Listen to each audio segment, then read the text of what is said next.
Pulpen itu sudah menyentuh kertas ketika suara itu memotong ruangan. Bukan keras, bukan teriakan, hanya satu kalimat panik yang membuat tanganku membeku di udara. Ruangan ban terasa terlalu terang, terlalu bersih, sementara aku duduk sendirian di depan dokumen yang bahkan belum sempat kubaca. Orang-orang berdiri di sekelilingku dengan wajah tenang, rapi, dan yakin. Aku yang paling tidak siap, paling ingin segera selesai, paling ingin percaya semuanya aman.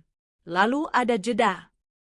1 detik sunyi ketika aku mendengar napasku sendiri, menyadari cara pegawai itu menatap kertas di depanku. Bukan seperti melihat kesalahan kecil, tapi seperti melihat sesuatu yang seharusnya tidak pernah ditandatangani siapapun. Aku menurunkan pulpen perlahan. Dan saat itu, aku tahu ada sesuatu yang sedang disembunyikan dariku. Tidak ada yang langsung menjelaskan. Tidak ada yang berani menatapku lama-lama. Pernahkah kamu merasakan momen ketika satu keputusan kecil bisa mengubah seluruh hidupmu? Pulpen itu terasa lebih berat dari seharusnya. Tanganku berhenti di udara, tepat sebelum ujungnya menyentuh kertas. Ada sesuatu yang tidak bisa kujelaskan, tapi tubuhku menolak bergerak. Ruang bank itu dingin dan terang, seperti selalu. Lantai mengilap memantulkan cahaya lampu putih, meja-meja tertata rapi, dan suara mesin antrean berdenting pelan setiap beberapa menit. Segalanya terlihat efisien, terkontrol, dan meyakinkan, jenis tempat yang membuat orang percaya bahwa tidak ada yang bisa salah. Aku duduk di kursi empuk, tas di pangkuan, mencoba mengingat kenapa jantungku berdetak sedikit lebih cepat sejak 10 menit lalu. Awalnya semua terasa biasa. Aku datang untuk satu urusan sederhana, sesuatu yang sudah kusiapkan sejak rumah. Dokumen dasar sudah lengkap, jadwal sudah diatur. Bahkan aku sempat berpikir prosesnya akan cepat, mungkin selesai sebelum makan siang. Pegawai yang menyambutku ramah, suaranya tenang, senyumnya profesional. Ia mempersilahkanku duduk, menawarkan air minum, lalu mulai menjelaskan. Penjelasannya terdengar lancar, terlalu lancar. Kata-kata teknis mengalir seperti hafalan, diucapkan dengan ritme yang membuatku sulit menyela. Aku mengangguk lebih sering daripada bertanya. Bukan karena aku paham, tapi karena aku tidak ingin terlihat bodoh. Ada rasa tidak enak setiap kali aku ingin menghentikannya dan meminta ulang penjelasan, seolah aku akan memperlambat sistem yang sudah berjalan sempurna tanpa diriku. Dokumen pertama diletakkan di hadapanku. Lembarannya tebal, disusun rapi dengan pembatas warna-warni. Aku membalik beberapa halaman awal, melihat kop surat, logo, tanda tangan pejabat yang tidak kukenal. Semua terlihat sah. Aku membaca sekilas, mencoba menangkap inti, tapi kalimat-kalimatnya panjang dan berlapis. Setiap paragraf seperti menyembunyikan maksudnya sendiri. Ini standar, kata pegawai itu, singkat. Aku mengangguk lagi. Kata, standar, terasa seperti penutup yang tidak bisa dibantah. Jika ini standar, berarti aku yang tertinggal. Jika ini standar, berarti aku tidak perlu khawatir. Setidaknya, itu yang ingin kupercayai. Dokumen kedua menyusul, lalu ketiga. Setiap kali aku berpikir ini yang terakhir, selalu ada satu map lagi yang ditarik dari laci. Tanganku mulai terasa dingin. Aku memeriksa jam di ponsel, melihat waktu bergerak lebih cepat dari yang kuperkirakan. Ada dorongan halus untuk segera selesai, untuk tidak memperpanjang sesuatu yang seharusnya singkat. Aku bertanya satu kali, hanya satu. Pertanyaanku sederhana, tentang fungsi satu halaman yang tampak tidak berhubungan langsung dengan urusanku.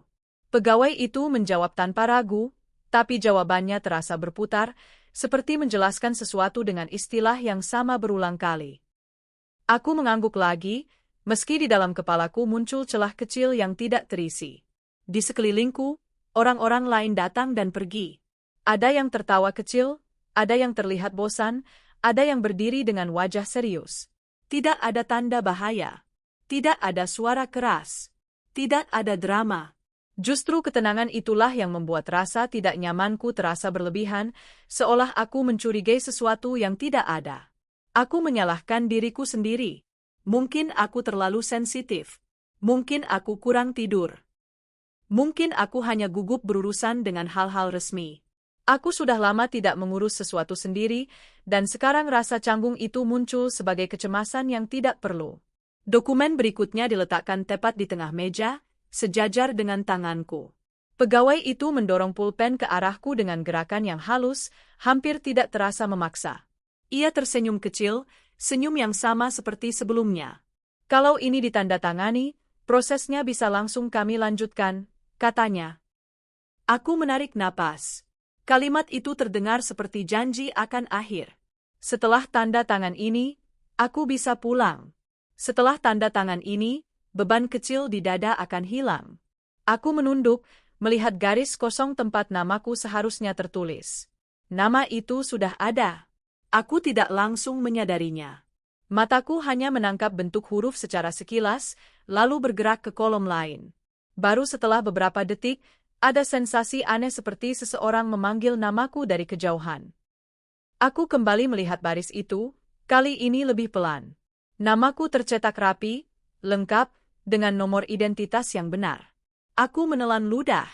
Ini, untuk apa ya? Tanyaku, suaraku lebih pelan dari yang kurencanakan. Pegawai itu tidak langsung menjawab. Ada jeda kecil, terlalu singkat untuk disebut diam, tapi cukup untuk membuatku merasakannya. Ia melirik dokumen itu, lalu kembali menatapku.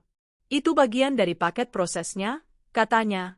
Semua klien juga begitu. Kata, paket, terdengar seperti sesuatu yang tidak bisa dipisah-pisahkan. Aku mengangguk lagi, tapi kali ini gerakannya terasa lebih berat. Aku mencoba tersenyum, tapi wajahku terasa kaku. Aku membalik halaman itu, mencari konteks. Paragraf-paragrafnya padat, dipenuhi istilah hukum. Ada angka-angka yang tidak kukenal, ada rujukan ke pasal-pasal yang tidak pernah kudengar. Aku membaca satu kalimat berulang kali, tapi artinya tetap kabur. Waktu terasa menekan dari samping. Aku merasakan dorongan halus untuk tidak terlalu lama membaca, untuk percaya saja. Ada perasaan bahwa jika aku terlalu banyak bertanya, aku akan dianggap sulit. Dan aku tidak ingin menjadi orang sulit di ruangan yang jelas-jelas tahu apa yang mereka lakukan. Pegawai itu mencondongkan tubuh sedikit, cukup dekat untuk membuat kehadirannya terasa tanpa mengancam. Kalau ada yang kurang jelas, nanti bisa dijelaskan sambil jalan, katanya. Kalimat itu seharusnya menenangkan, tapi justru membuat dadaku mengencang. Menjelaskan sambil jalan berarti aku sudah terikat. Berarti tidak ada lagi pilihan untuk berhenti tanpa konsekuensi. Aku melihat kembali ke halaman tanda tangan. Nama itu tercetak seolah-olah aku sudah setuju sejak awal. Aku bertanya-tanya kapan persetujuan itu terjadi. Apakah aku melewatkan sesuatu? Apakah aku lupa? Atau apakah ini memang seharusnya seperti ini? Aku menoleh sebentar ke arah ruangan, mencari wajah lain yang mungkin terlihat ragu seperti aku. Tidak ada. Semua orang sibuk dengan urusan mereka sendiri. Dunia berjalan seperti biasa, dan rasa tidak nyamanku terasa semakin tidak pada tempatnya. Aku mengambil pulpen. Logamnya dingin di jariku. Aku memutar pulpen itu sekali, kebiasaan kecil yang biasanya membantuku berpikir. Ujungnya melayang di atas kertas, tepat di atas garis kosong. Pegawai itu tersenyum lagi. Pelan sava, Bu. Aku mengangguk. Aku menarik napas, mencoba mengingat kenapa aku datang ke sini. Urusan sederhana. Tidak ada risiko besar. Semua orang melakukan ini setiap hari. Tidak mungkin ada sesuatu yang salah di tempat seperti ini. Namun, tepat saat aku hampir menundukkan pulpen, mataku menangkap sesuatu di pojok halaman. Sebuah stempel kecil, berbeda dari yang lain. Tanggalnya tidak sesuai dengan hari ini. Lebih awal. Jauh lebih awal. Aku mengerutkan kening. Ini tanggalnya kenapa beda? Pegawai itu menoleh cepat, lalu tertawa kecil, seolah aku baru saja menunjuk kesalahan sepele. Itu format lama, Bu. Sistemnya belum diperbarui. Tidak apa? Jawaban itu terdengar masuk akal, tapi nada suaranya sedikit berubah. Ada sesuatu yang lebih cepat, lebih defensif. Aku merasakan dorongan untuk bertanya lagi, tapi kata-katanya sudah menutup ruang. Aku menatap stempel itu beberapa detik lebih lama. Tidak ada yang terjadi. Tidak ada alarm. Tidak ada reaksi dari siapapun. Aku merasa konyol karena terpaku pada detail kecil. Aku kembali ke garis tanda tangan.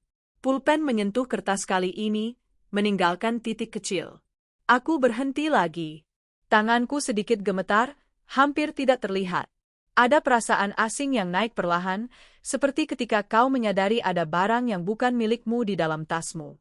Tidak besar, tidak langsung menakutkan, tapi cukup untuk membuatmu waspada. Aku meletakkan pulpen, berpura-pura menyesuaikan posisi duduk. Boleh saya baca sebentar lagi? Tanyaku. Pegawai itu mengangguk, tapi aku melihat matanya melirik jam di dinding. Tentu, Bu.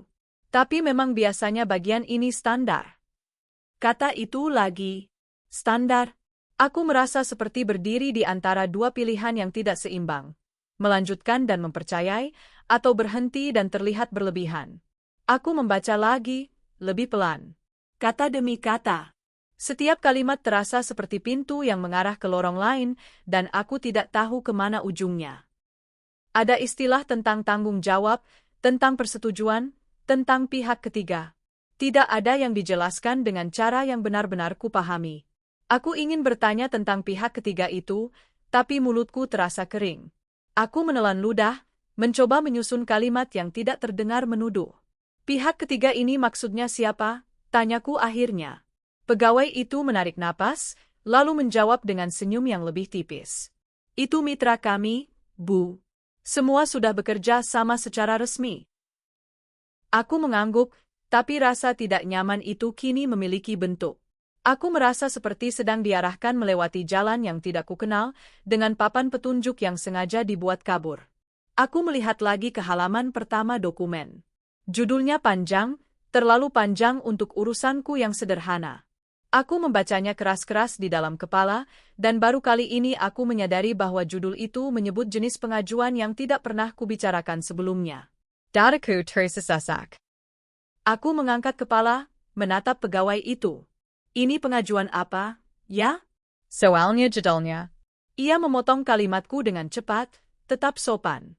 Itu hanya istilah internal, Bu. Isinya tetap sesuai dengan yang kami jelaskan.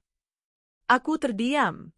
Ada sesuatu tentang cara ia memotong kalimatku yang membuatku merasa kecil, seperti anak sekolah yang bertanya terlalu banyak. Aku menunduk lagi, tapi kali ini aku tidak melihat kertas. Aku melihat pantulan wajahku di permukaannya. Wajah yang tampak ragu, wajah yang ingin percaya tapi mulai retak. Waktu berjalan. Aku sadar aku sudah duduk di sana lebih lama dari yang kurencanakan. Ada tekanan halus untuk segera menyelesaikan. Pegawai itu tidak memaksa secara langsung, tapi kehadirannya terasa seperti pengingat bahwa aku sedang menghambat proses. Aku mengambil pulpen lagi. Aku ingin menyelesaikannya. Aku ingin pulang. Aku ingin semua kembali sederhana. Namun, sebelum pulpen itu bergerak, aku melihat satu hal lagi. Di bagian bawah halaman, tercantum daftar dokumen pendukung. Salah satunya adalah formulir dengan kode yang tidak kukenal. Di sampingnya, ada tanda centang. Aku tahu aku tidak pernah mengisi formulir itu. Aku merasakan dingin di tengkuk. Aku menatap daftar itu, lalu menatap pegawai itu lagi. Kali ini aku tidak langsung bertanya. Aku hanya diam, mencoba menyatukan potongan-potongan kecil yang selama ini terasa terpisah. Proses yang terlalu cepat. Dokumen yang terlalu tebal. Penjelasan yang berputar. Namaku yang sudah tercetak. Formulir yang tidak pernah kuisi. Semua itu tersusun rapi, seperti puzzle yang sengaja dibuat agar tampak lengkap meski ada bagian yang hilang. Aku menarik napas dalam-dalam. Ini formulirnya kapan saya isi? Tanyaku pelan. Pegawai itu membeku sepersekian detik. Hanya sepersekian. Tapi aku melihatnya. Ia melihat ke layar komputernya, lalu kembali ke dokumen, seolah mencari sesuatu yang tiba-tiba menghilang. Oh, itu sudah termasuk dari data sebelumnya, Bu, katanya akhirnya. Data sebelumnya. Aku mengulang kata itu di dalam kepala. Data apa? Kepan? Dari mana? Aku ingin bertanya lagi, tapi ada suara di kepalaku yang berkata aku sudah terlalu jauh. Aku sudah cukup membuat suasana tidak nyaman.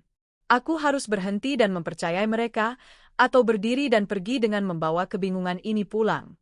Aku menatap namaku sekali lagi, tercetak rapi di atas kertas yang tidak pernah kuajukan. Dan untuk pertama kalinya sejak aku duduk di kursi itu, aku sadar, keraguan ini bukan kebetulan. Ini bukan kegugupan. Ini peringatan yang terlalu rapi untuk diabaikan.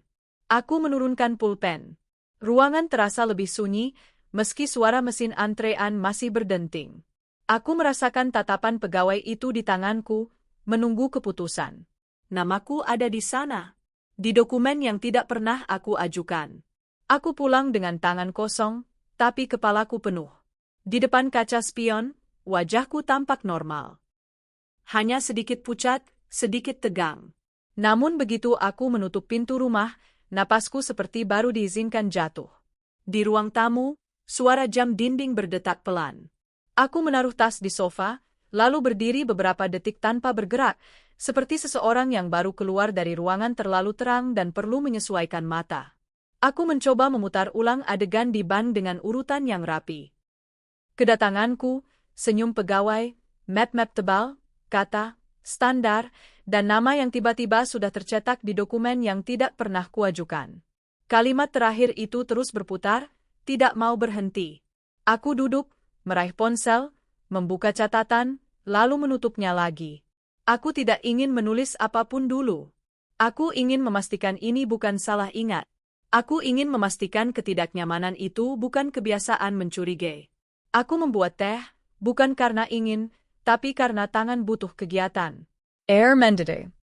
Uap naik. Bau teh menggizi dapur. Selama beberapa menit, semuanya terasa seperti hari biasa. Lalu ponselku bergetar. Nama suamiku muncul. Kamu gimana? Udah selesai? Suara di telepon terdengar santai. Belum, jawabku.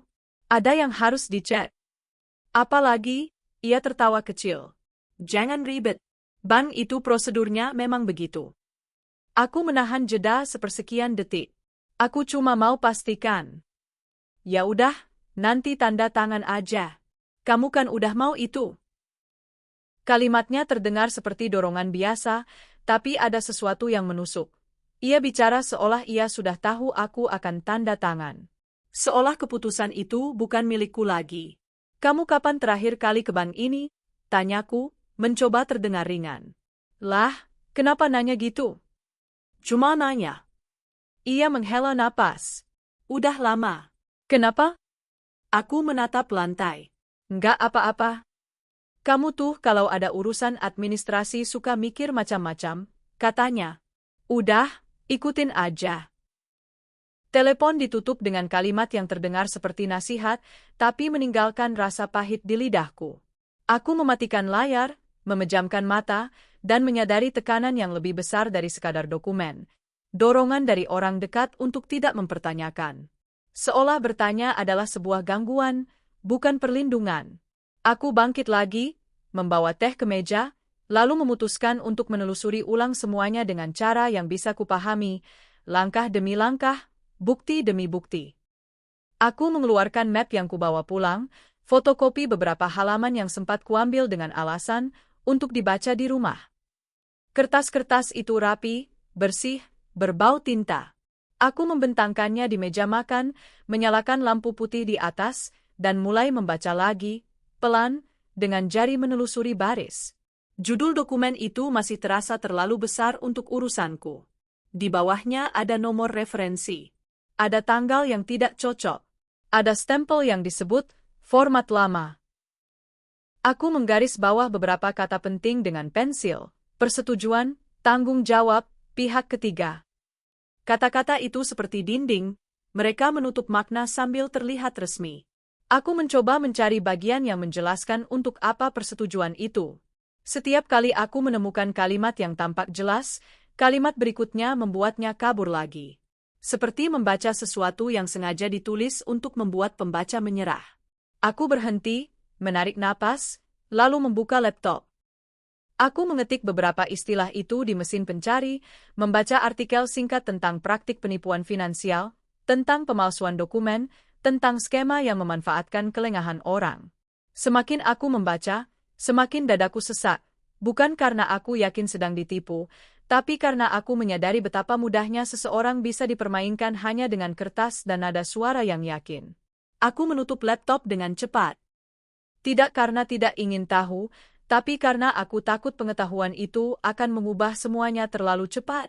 Ada bagian dalam diriku yang masih ingin percaya bahwa ini hanya kesalahan administratif.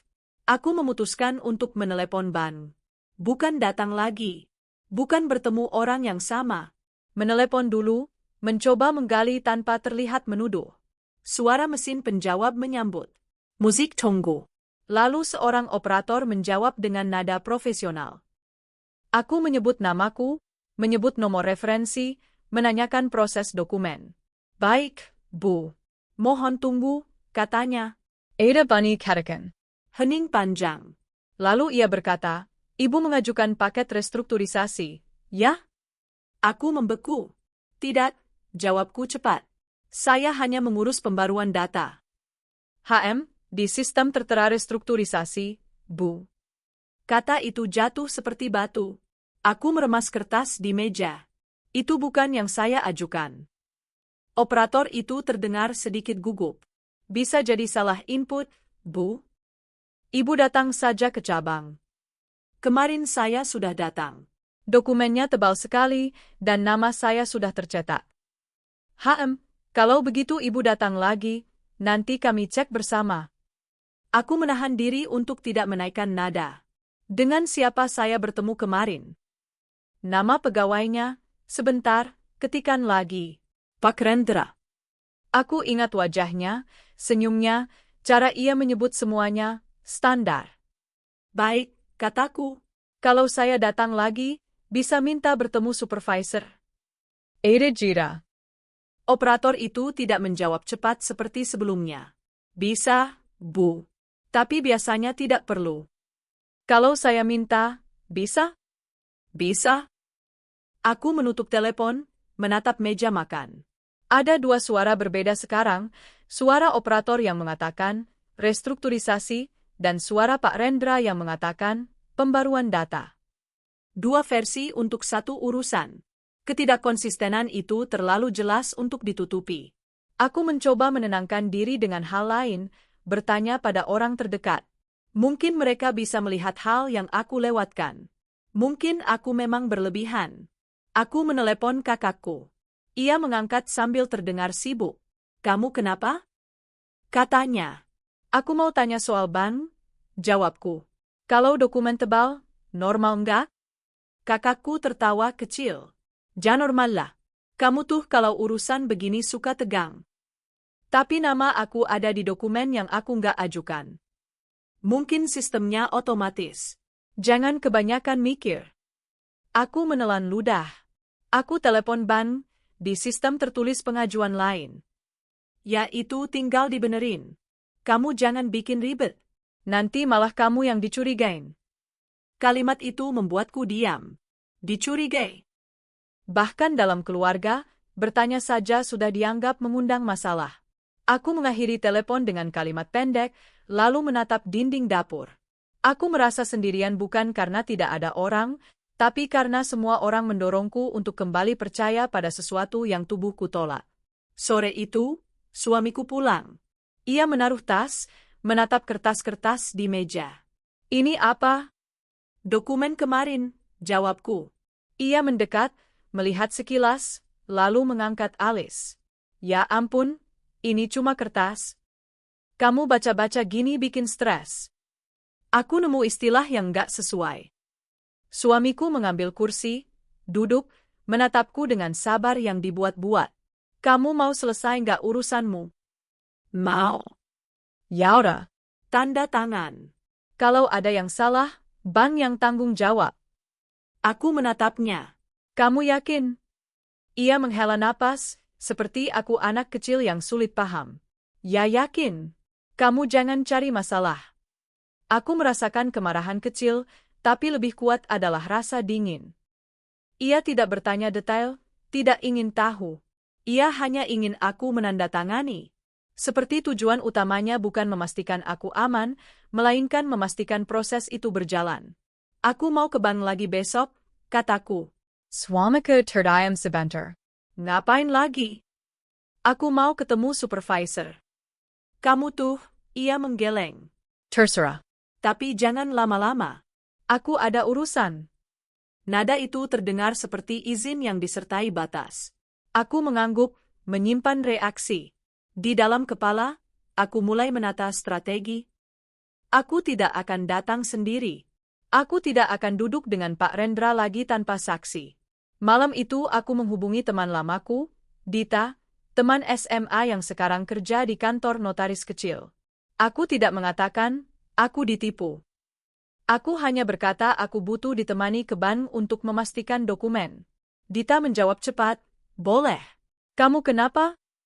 Aku nggak enak aja. Dita tidak banyak tanya. Jam berapa? Pagi. Keputusan itu membuatku sedikit lebih tenang. 2 orang lebih sulit ditekan daripada 1. Keesokan paginya, aku bersiap lebih cepat. Aku memilih pakaian yang rapi, netral, tidak ingin terlihat seperti orang panik. Aku membawa map dokumen, membawa pulpen sendiri, membawa catatan pertanyaan. Dita datang menjemput, wajahnya serius ketika melihat ketebalan map. Ini urusan apa sih? Ia bertanya pelan di mobil. Katanya pembaruan data, jawabku. Tapi sistemnya bilang pengajuan lain. Dita mengganggu, rahangnya mengiras. Kita tanya pelan-pelan. Bank itu sama seperti kemarin, dingin, terang, bersih. Aroma AC dan parfum ruangan yang samar. Mesin antrean berdenting. Namun kali ini aku tidak sendirian, dan itu membuat napasku lebih stabil. Kami duduk di meja layanan. Tidak lama kemudian, Pak Rendra muncul dengan senyum yang sama, tapi matanya bergerak cepat ketika melihat Dita. Selamat pagi, Bu, katanya. Ini? Teman saya, jawabku singkat. Senyumnya tetap, tapi ada retakan kecil. Baik. Jadi kita lanjut kemarin. Aku mau klarifikasi, kataku. Pak Rendra membuka mapnya, menaruh dokumen di meja, menyiapkan pulpen. Lagi-lagi pulpen itu didorong ke arahku seperti undangan untuk menyerah. Aku tidak menyentuhnya. Aku telepon call center, kataku. Di sistem tercatat restrukturisasi. Pak Rendra tertawa kecil, terlalu cepat. Oh, itu cuma istilah internal. Kenapa call center menyebut restrukturisasi sebagai pengajuan? Aku menahan nada tetap datar. Dita mencondongkan badan, ikut melihat dokumen. Boleh kami lihat halaman ringkasan pengajuan? Pak Rendra berkedip. Ringkasan ada di sini, katanya, membuka halaman tertentu, menunjuk paragraf panjang. Aku menggeleng pelan. Aku minta supervisor. Senyumnya menepis. Sebenarnya tidak perlu, Bu. Aku minta, ulangku. Ada Jira. Hening kecil. Aku melihat cara tangannya bergerak, sedikit lebih cepat, sedikit lebih kaku. Ia berdiri. Baik, saya panggilkan. Kami menunggu. Suara ban tetap normal, orang-orang tetap bergerak. Tapi di meja kami, udara terasa lebih berat. Aku menatap Dita, Dita menatapku, tidak bicara banyak. Dia paham, kalau aku bicara lebih banyak sekarang, aku bisa terpancing emosi, dan emosi adalah celah. Seorang perempuan datang, namanya tertera di kartu, Bu Maya. Wajahnya tenang, rapi, seperti orang yang terbiasa meredam konflik. Ada yang bisa saya bantu? Tanyanya. Aku menjelaskan singkat. Aku datang untuk pembaruan data, tapi sistem mencatat pengajuan lain, dan dokumen yang disodorkan terlalu besar. Bu Maya tersenyum, mengangguk. Baik, kita cek bersama. Ia melihat dokumen. Lalu ia melihat layar komputer yang dihadapkan Pak Rendra. Ada ketukan-ketukan kecil di keyboard. Bu Maya berhenti beberapa detik, menatap layar lebih lama dari yang ia tunjukkan pada wajah. Bu, katanya akhirnya, suaranya tetap sopan. Ibu pernah mengajukan fasilitas ini sebelumnya? Tidak, jawabku. Bu Maya mengangguk lagi, tapi kali ini napasnya sedikit berbeda. I menitap map perlahan. Baik, saya minta waktu sebentar. Ia berdiri, mengajak Pak Rendra menjauh sedikit. Mereka bicara pelan, tapi aku menangkap satu kata dari bibir Pak Rendra yang bergerak cepat. Sudah. Aku merasakan tengkuku dingin. Bu Maya kembali dengan senyum yang lebih kaku. Bu, mungkin terjadi salah input. Kita bisa revisi, Tapi prosesnya harus ulang dari awal. Apa yang sebenarnya tercatat? Tanyaku. Bu Maya menatapku beberapa detik, lalu menoleh ke Dita, seolah mempertimbangkan apakah ia boleh berkata lebih jujur di depan orang lain. Yang tercatat, bukan pembaruan data. Aku menahan napas. Apa? Ia menunduk sedikit, suaranya turun. Ada pengajuan yang seharusnya tidak diproses tanpa verifikasi tambahan. Dita bersandar, menatap Bu Maya tajam. Verifikasi tambahan seperti apa? Bu Maya diam sebentar. Lalu, dengan nada yang masih profesional tapi ada tekanan di baliknya, ia berkata, sebaiknya ibu tidak tanda tangan hari ini. Kalimat itu membuat ruangan seperti menyempit. Aku menatapnya, tidak yakin apakah aku mendengar benar. Bu Maya melanjutkan, lebih pelan, hampir seperti membisikkan sesuatu yang tidak seharusnya keluar di meja layanan. Bu, jangan dipaksa cepat. Kalau ada yang mendesak, itu tanda bahaya. Pak Rendra berdiri sedikit lebih jauh, wajahnya tegang, tapi masih berusaha terlihat normal. Aku melihat mata Bu Maya bergerak cepat ke arahnya, lalu kembali padaku. Apa yang harus saya lakukan?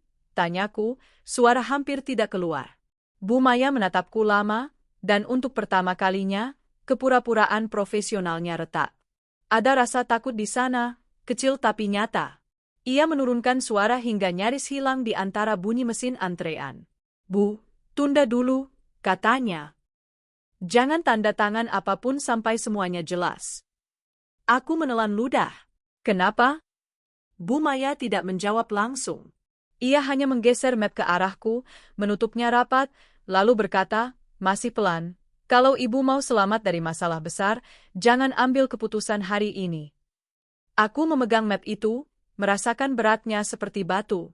Di sekeliling kami, ban tetap berjalan normal, orang tersenyum, teller mengetik, satpam berdiri di sudut. Tapi di meja ini, aku baru saja menerima peringatan yang tidak bisa disangkal. Peringatan yang selama ini aku coba abaikan, akhirnya diucapkan oleh orang dalam. Kecurigaan kini menuntut jawaban. Mobil Dita melaju pelan, tapi kepalaku terasa seperti diseret. Aku menatap jalan tanpa benar-benar melihat. Kalimat Bu Maya masih menempel di telingaku, dingin dan berat, jangan ambil keputusan hari ini. Di kursi penumpang, map dokumen itu kupeluk seperti benda berbahaya. Kertas-kertas di dalamnya diam, tapi aku merasa mereka bergerak, menggeser hidupku pelan-pelan ke arah yang tidak kupilih. Dita tidak banyak bicara. Ia memegang setir dengan kedua tangan, rahangnya tegang, sesekali melirikku lewat kaca spion kecil, seperti memastikan aku tidak mendadak pingsan. Kamu mau kemana dulu? Tanyanya akhirnya. Aku menghela napas. Ke rumah. Yakin? Swalma. Nama itu menyulut sesuatu di dadaku. Aku menatap map. Aku harus tenang dulu. Dita menggengak. Ok. Tapi jangan sendirian. Kalimat itu terdengar sederhana, tapi aku merasakan lapisan makna yang baru. Sampai kapanpun, aku tidak boleh sendirian lagi ketika menyangkut hal-hal ini. Karena selama ini aku sendirian, dan itu hampir membuatku menandatangani sesuatu yang bisa menghancurkan semuanya. Sampai di rumah, aku turun dengan langkah yang tampak normal. Aku tidak ingin tetangga melihat kepanikan. Pagar kubuka, pintu kugeser, dan begitu pintu menutup, rumah terasa lebih sunyi dari seharusnya. Suara jam dinding berdetak. Kulkas berngang. Tidak ada suara lain. Sunyi itu tidak menenangkan. Sunyi itu seperti ruangan kosong sebelum sidang dimulai. Dita ikut masuk, berdiri di dekat pintu, menunggu isyaratku. Aku meletakkan map di meja makan, membuka ikatannya, dan menarik napas panjang. Ini momen di mana aku memutuskan, aku akan membaca semuanya. Tidak peduli seberapa panjang. Tidak peduli seberapa berat. Aku harus tahu apa yang hampir kutandatangani. Aku membagi halaman-halaman itu di meja seperti menyusun peta. Ada yang penuh tulisan kecil, ada yang berisi tabel angka, ada yang hanya satu paragraf tapi terasa seperti palu. Aku menyalakan lampu lebih terang. Aku mengambil stabilo. Dita duduk di seberang, membuka catatan di ponselnya, bukan untuk main, tapi untuk mencatat istilah yang perlu ditanyakan nanti. Aku mulai dari judul, lalu subjudul, Lalu bagian pernyataan. Setiap kalimat kubaca 2 kali. Kalau ada kata yang tidak kupahami, aku berhenti, menandai, menulis, cek. Aku tidak lagi peduli terlihat bodoh. Aku lebih takut terlihat patuh. 10 menit berlalu. Lalu 20. Waktu bergerak tanpa terasa, sementara kalimat-kalimat itu mulai membentuk pola. Di antara paragraf yang tampak netral, ada kata-kata yang terasa seperti jebakan, menyetujui, mengalihkan, bertanggung jawab penuh. Ada bagian yang menyebutkan nilai limit, angka yang membuat tanganku dingin. Aku membaca lagi, memastikan mataku tidak salah. Angka itu bukan biaya administrasi. Bukan biaya layanan. Itu nilai utang. Nilai kewajiban. Aku merasakan darahku seperti turun. Dita, kataku pelan, lihat ini. Dita mencondongkan badan, membaca cepat. Ini, pinjaman. Aku menggeleng pelan, tenggorokan kering. Ini, lebih dari pinjaman. Ini pengalihan. Aku menelusuri kalimat dengan jari. Di sana tertulis, dengan bahasa yang dibuat halus, bahwa pihak yang menandatangani setuju menjadi penanggung jawab atas kewajiban tertentu yang sebelumnya berada di bawah nama lain. Nama itu tidak disebut di halaman yang kupunya, tapi kode referensinya ada. Dan jika terjadi gagal bayar, konsekuensinya bukan hanya denda. Ada penyitaan, ada catatan kredit, ada akses rekening yang bisa dibekukan. Aku teringat wajah Bu Maya. Harapannya tadi. Ketakutannya yang ia sembunyikan. Ia tidak hanya memperingatkanku dari kesalahan kecil. Ia memperingatkanku dari lubang besar. Aku tidak bisa menyelesaikan kalimat. Dita mengangkat wajah. Kamu hampir jadi penanggung utang orang. Aku menutup mata. Rasa bersalah menghantam seperti gelombang. Bukan hanya karena aku hampir menandatangani, tapi karena aku hampir membawa bencana itu masuk ke rumahku sendiri. Keskivi ko anakku. Keskivi ko keluargaku. Ke masa depan yang selama ini kupikir aman hanya karena aku bekerja keras dan hidup sederhana. Aku membuka mata, menatap halaman lain. Ada lampiran tentang jaminan tambahan. Jaminan itu bisa berupa aset, dan di sana, dengan huruf kecil, terselip istilah yang membuat tenggorokanku semakin kering. Rumah tinggal. Aku menelan ludah keras. Rumah. Tempat yang selama ini kupikir tidak bisa disentuh oleh urusan seperti ini. Tiba-tiba, rumah bukan lagi tembok yang melindungi. Rumah bisa menjadi barang yang dipertaruhkan. Dita menatapku, suaranya pelan. Ini harus dihentikan. Aku mengangguk. Tapi aku juga tahu. Menghentikan tidak cukup. Aku harus mengerti siapa yang mendorong ini. Kenapa namaku tercetak rapi? Dari mana data, sebelumnya, itu muncul? Dan kenapa suamiku begitu santai, begitu yakin aku akan tanda tangan? Seolah semuanya sudah direncanakan. Ponselku bergetar di atas meja. Nama suamiku muncul. Aku dan Dita saling pandang. Napasku mendadak pendek. Angkat? Tanya Dita, sangat pelan. Aku menatap layar, menimbang. Jika aku tidak angkat, ia curiga. Jika aku angkat, aku harus bermain normal. Aku menarik napas, mengangkat. Halo, kataku, suara dibuat biasa.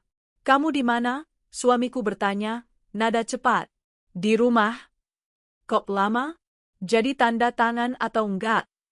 Pertanyaan itu langsung, tanpa basa-basi.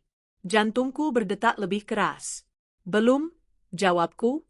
Supervisor minta revisi. Apa? Nada suamiku naik sedikit. Kenapa revisi? Ada salah input, jawabku, memilih kata-kata yang terdengar netral. Harus ulang. Ada jeda di ujung telepon. Sunyi kecil yang menekan.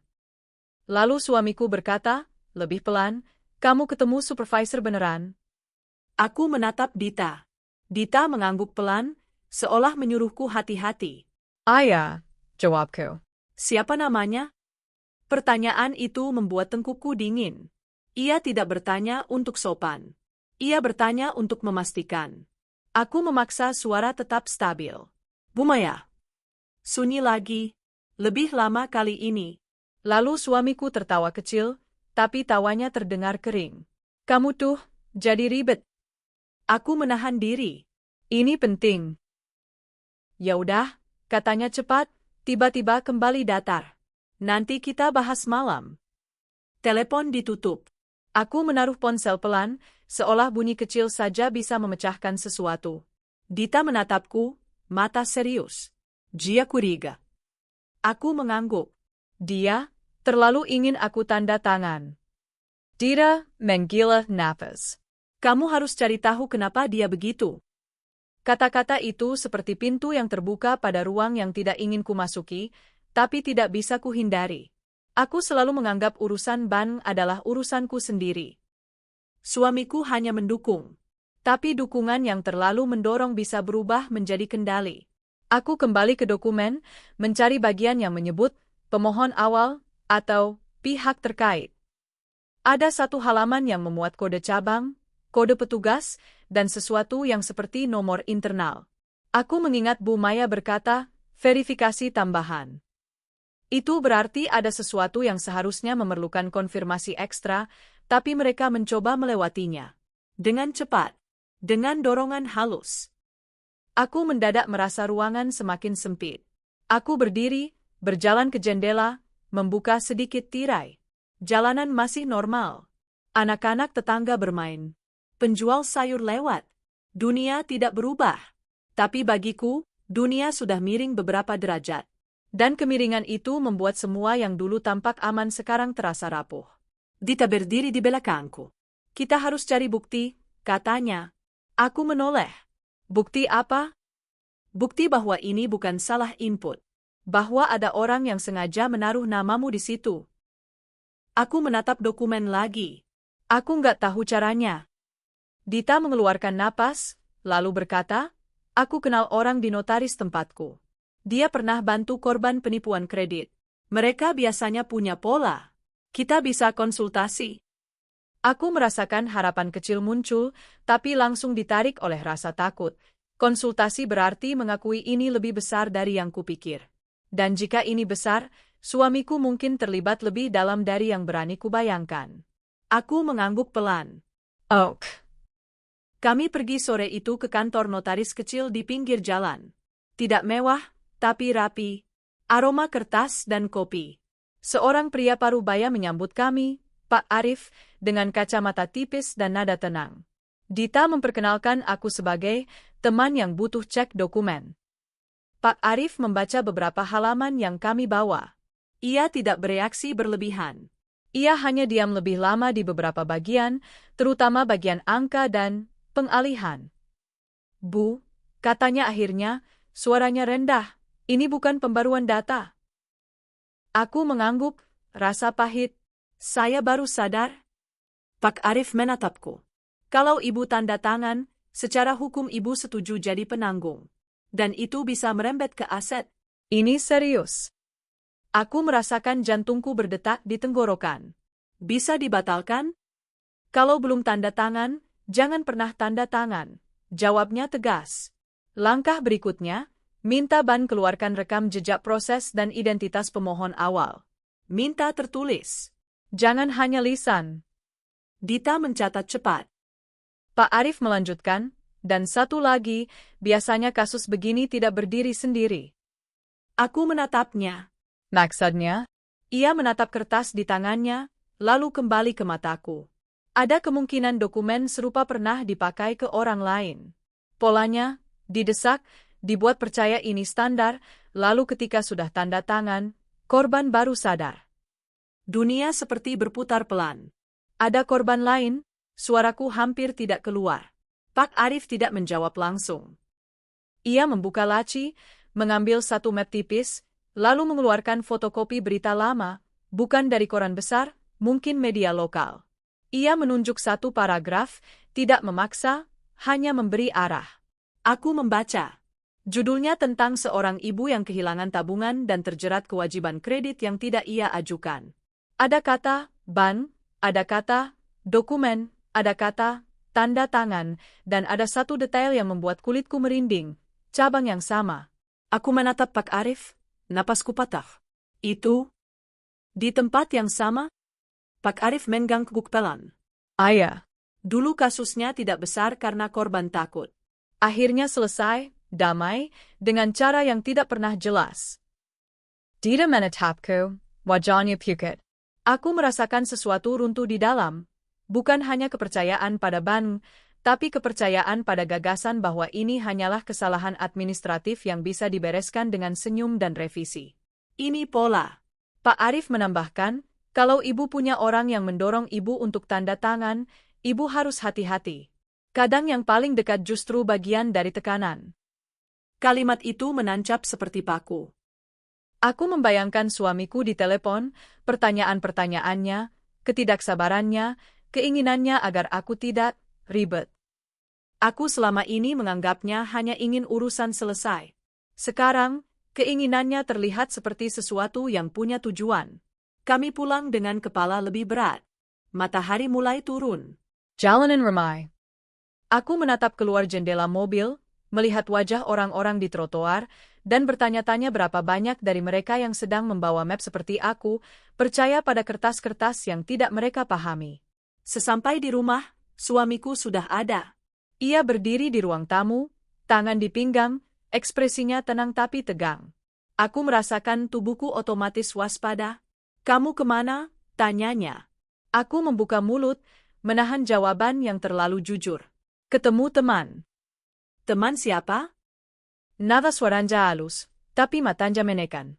Aku merasakan Dita di sampingku, seperti jangkar. Dita, jawab kesingkat. Suamiku menoleh ke Dita, tersenyum tipis yang tidak hangat. Oh, ada perlu apa sampai ke bank jadi rame? Aku menelan ludah. Aku cuma mau pastikan dokumen yang benar. Suamiku melangkah mendekat, perlahan, seperti orang yang menahan diri agar tidak meledak. Kamu bikin malu. Bank itu tempat resmi. Aku menatapnya, mencoba tidak mundur. Aku belum tanda tangan. Kalimat itu membuat sesuatu berubah di wajahnya. Retakan kecil. Lalu ia tersenyum, tapi senyumnya seperti ditarik paksa. Bagus, katanya pelan. Berarti besok kamu bisa balik dan selesaikan. Aku merasakan dingin di punggung. Ia tidak bertanya apa yang salah. Ia tidak peduli dokumennya apa. Ia hanya ingin proses itu selesai. Dan itu menegaskan satu hal yang tidak ingin kuucapkan, bahaya ini bukan lagi samar. Dita menoleh padaku, sangat pelan, lalu berkata, aku pulang dulu. Aku ingin menahannya, tapi aku tahu ia juga harus pergi sebelum situasi memanas. Dita berjalan keluar. Pintu tertutup. Dan aku tiba-tiba sendirian lagi di rumah dengan pria yang suaranya terlalu tenang. Suamiku menatapku lama. Kamu jangan main-main, katanya. Aku menarik napas. Aku cuma jaga diri. Ia mendekat sedikit, suaranya turun. Aku juga jaga kamu. Kalimat itu seharusnya manis. Tapi di telingaku, itu terdengar seperti klaim kepemilikan. Seperti pengingat bahwa ia merasa punya hak atas keputusan-keputusanku. Aku memegang map, merasakan kertas-kertas di dalamnya seperti bukti yang terlalu tajam. Aku belum berani mengatakan apa yang sebenarnya ku tahu, bahwa dokumen itu pengalihan, bahwa ada angka besar, bahwa ada berita tentang korban lain. Karena sekali aku mengatakannya, aku mungkin memicu sesuatu yang tidak bisa kutarik kembali. Malam itu, setelah suamiku masuk kamar, aku duduk sendirian di meja makan, membuka kembali fotokopi berita dari Pak Arif. Aku membaca ulang namanya. Yusiania. Kerugiannya. Aku membayangkan wajah ibu itu, perempuan yang mungkin juga pernah duduk di kursi bank, memegang pulpen, percaya pada kata standar. Aku memejamkan mata, dan untuk pertama kalinya aku mengerti sepenuhnya. Aku hampir menjadi dia. Dan yang lebih menakutkan, ini bukan pertama kalinya mereka mencoba. Dokumen serupa sudah pernah merugikan orang lain. Pagi itu aku bangun sebelum alarm. Tidak ada mimpi yang jelas, hanya sensasi seperti seseorang berdiri dekat pintu kamar. Aku membuka mata dengan napas pendek, lalu memaksa diri duduk, pelan, tenang, seolah ketenangan bisa menipu tubuhku sendiri.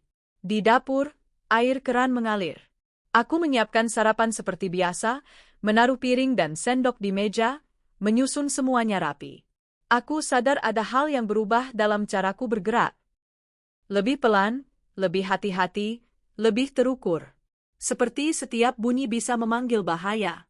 Suamiku keluar kamar, menatap meja makan, lalu menatapku. Kamu jadi keban hari ini? Tanyanya, nada datar tapi tidak benar-benar netral. Aku mengangguk. Ayah, mau bersin? Kalimat itu sengaja. Aku tidak bisa menolak terlalu keras. Menolak berarti mengaku aku sedang melawan. Aku butuh ia percaya aku masih bergerak dalam jalur yang ia inginkan, supaya ia tidak menekan lebih kasar. Suamiku duduk, mengambil ponselnya. Bagus, katanya. Jangan buat orang bank itu nunggu.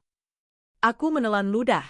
Kata-katanya terdengar seperti nasihat, tapi aku merasakan perintah di bawahnya. Ia tidak pernah bicara tentang bank dengan nada ini sebelumnya. Seolah urusan itu miliknya, bukan milikku. Aku memaksa wajah tetap tenang.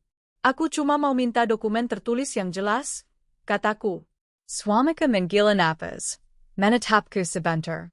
Kamu nggak perlu surat-surat. Mereka nanti bilang kamu susah. Bayar ayah, jawab Kapelan. Ada Jita. Ia tidak marah. Ia hanya menatapku dengan cara yang membuatku merasa sedang diukur. Lalu ia berkata, aku ikut. Kalimat itu membuat sendok di tanganku terasa berat. Aku menatapnya, mencoba menahan reaksi. Jika ia ikut, aku kehilangan ruang.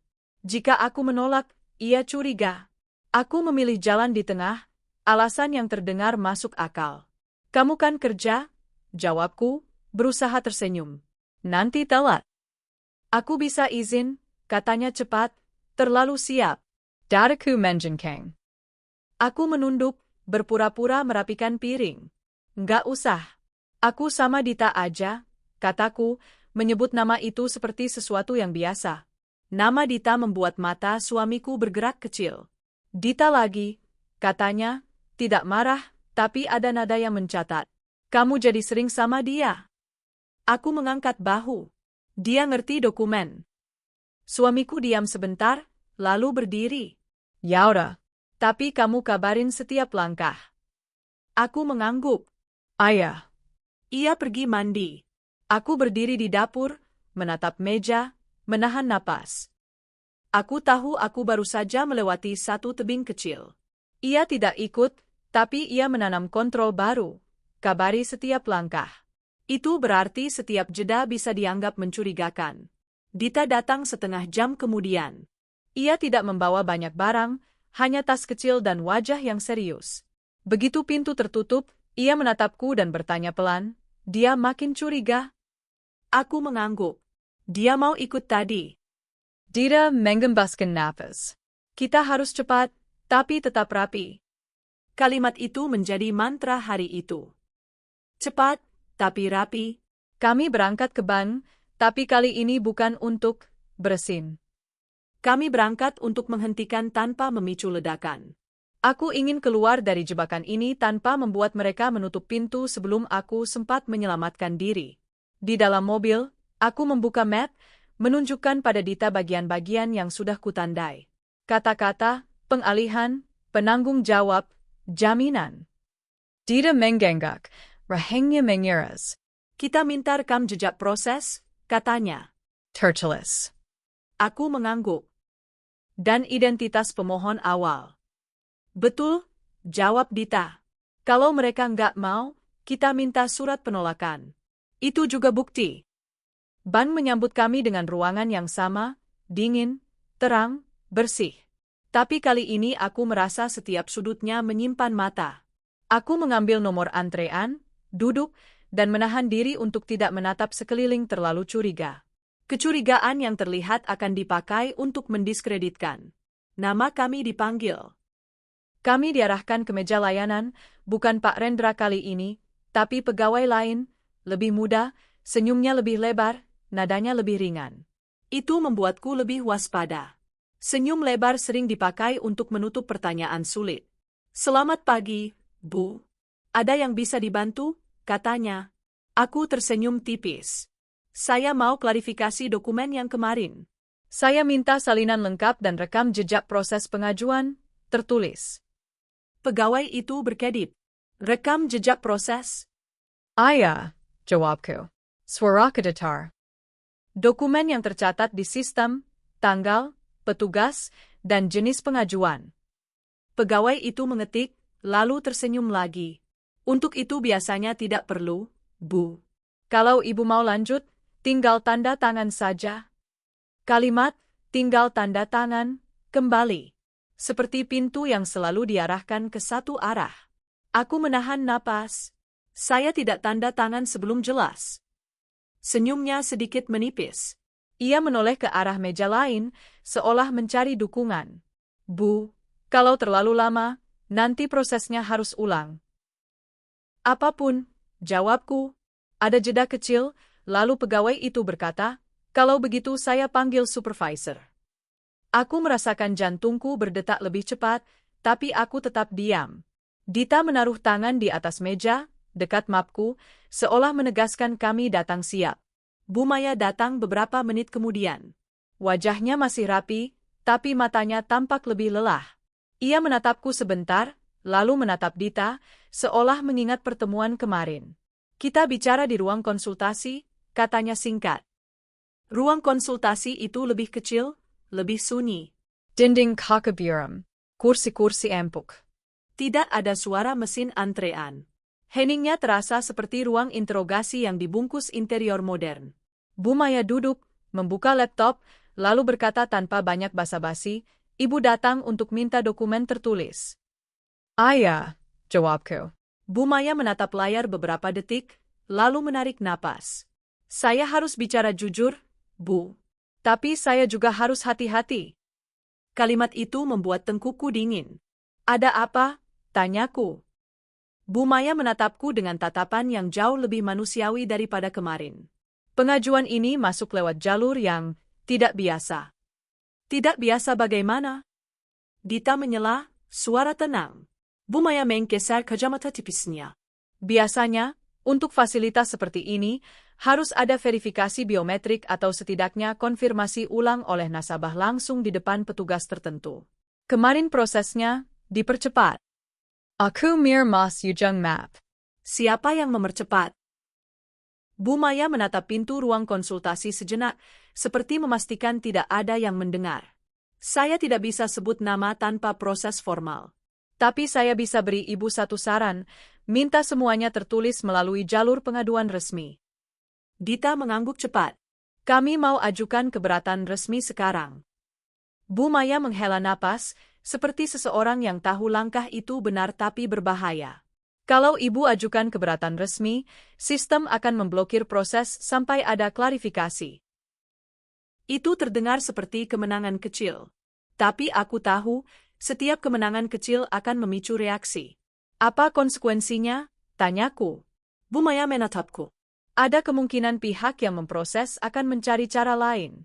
Ada kemungkinan ibu akan ditelepon, didatangi, atau ditekan untuk mencabut keberatan. Aku menelan ludah. Berarti benar ada yang sengaja. Bu Maya tidak menjawab dengan kata, ya. Ia hanya menunduk, lalu berkata pelan, Bu, saya pernah lihat orang yang tanda tangan karena malu. Karena takut dianggap ribet. Dan akhirnya hidupnya rusak. Kalimat itu membuat dadaku panas. Aku menahan air mata, bukan karena sedih, tapi karena marah pada diriku sendiri yang hampir menjadi salah satu dari mereka. Bu Maya mengeluarkan formulir pengaduan, menyerahkannya padaku. Isi ini, katanya. Tuliskan bahwa ibu tidak pernah mengajukan fasilitas itu dan meminta investigasi internal. Aku mengisi dengan tangan yang sedikit gemetar. Nama, nomor identitas. Kronologi singkat. Setiap kata terasa seperti batu yang kususun menjadi dinding perlindungan. Ketika aku selesai, Bu Maya menerima formulir itu, memindainya, lalu berkata, sekarang prosesnya tertahan. Aku menghembuskan napas panjang.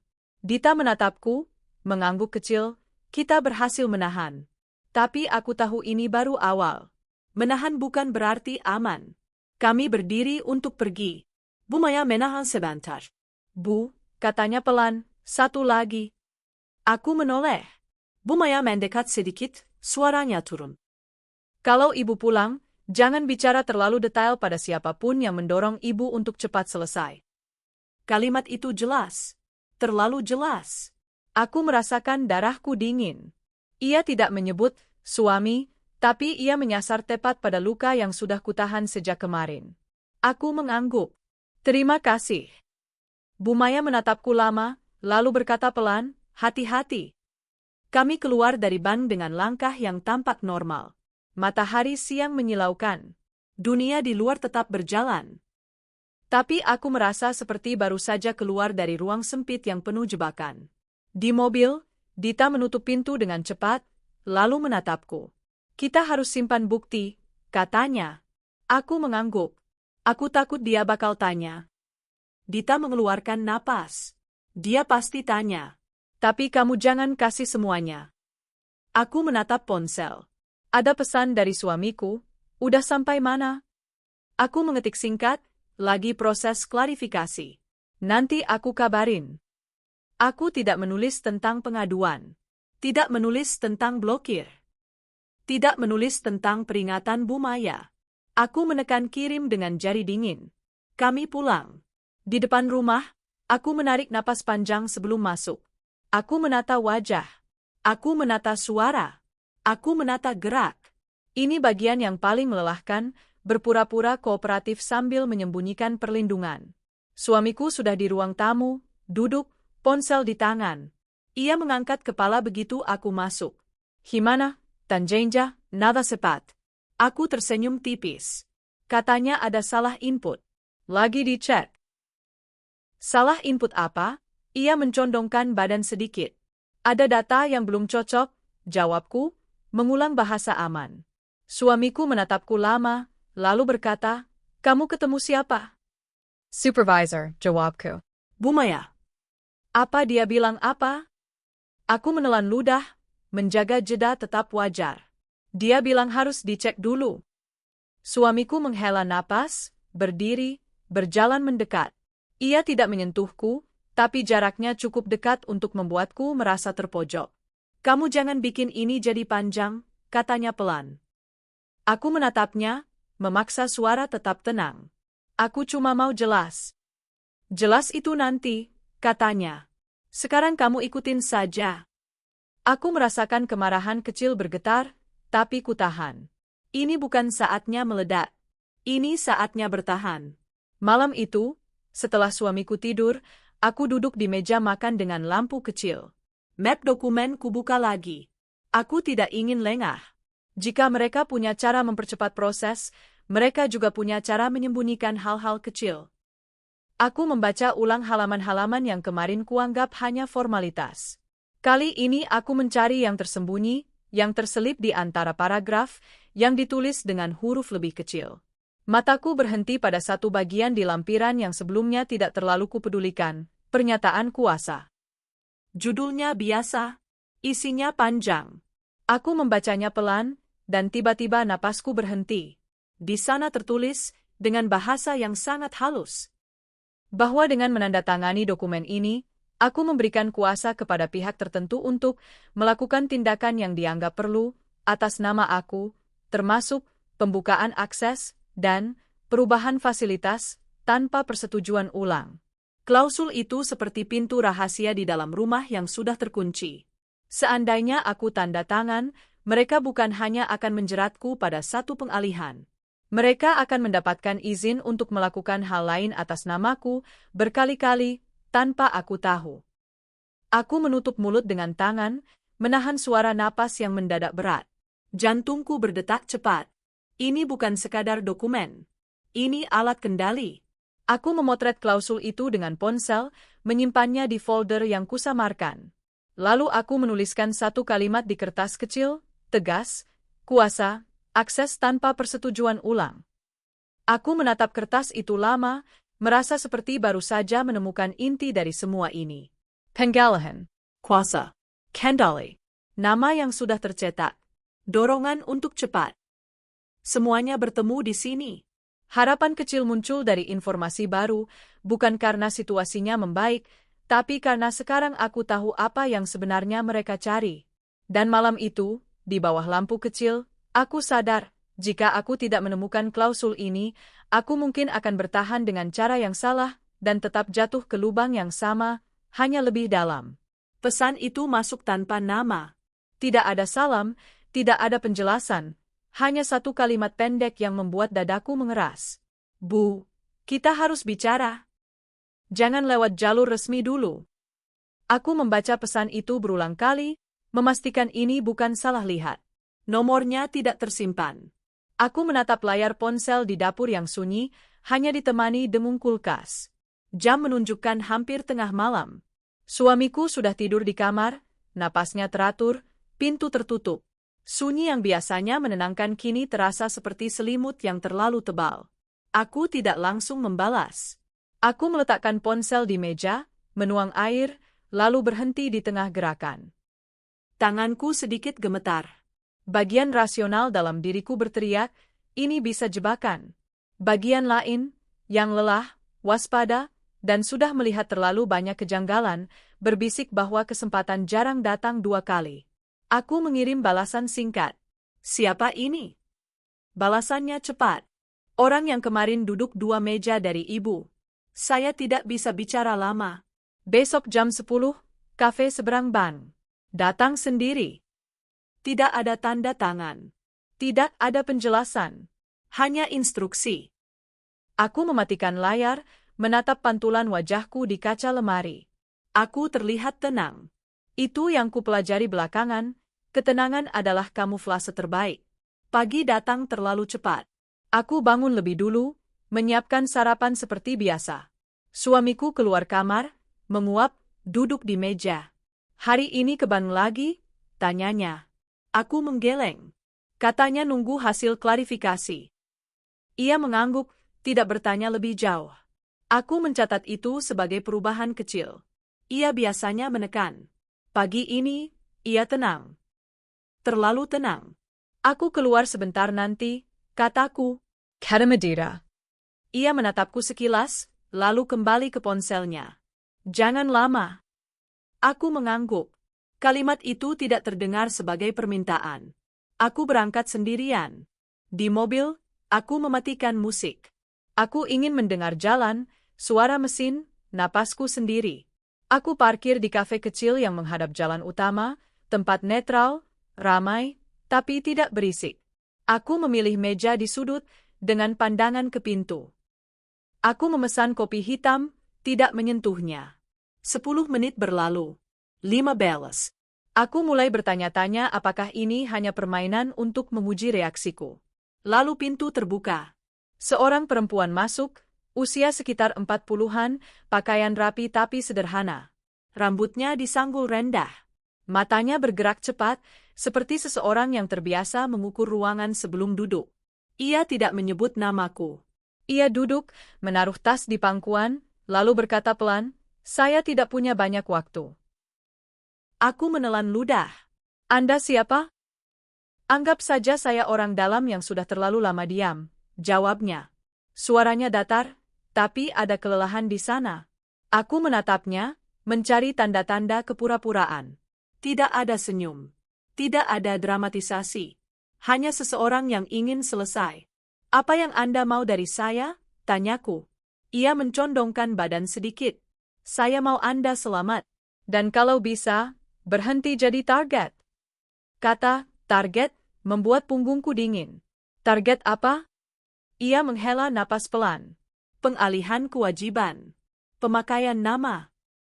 Kuasa penuh. Ia menyebutkannya seperti daftar belanja, biasa, terlalu biasa. Ini bukan pertama kalinya.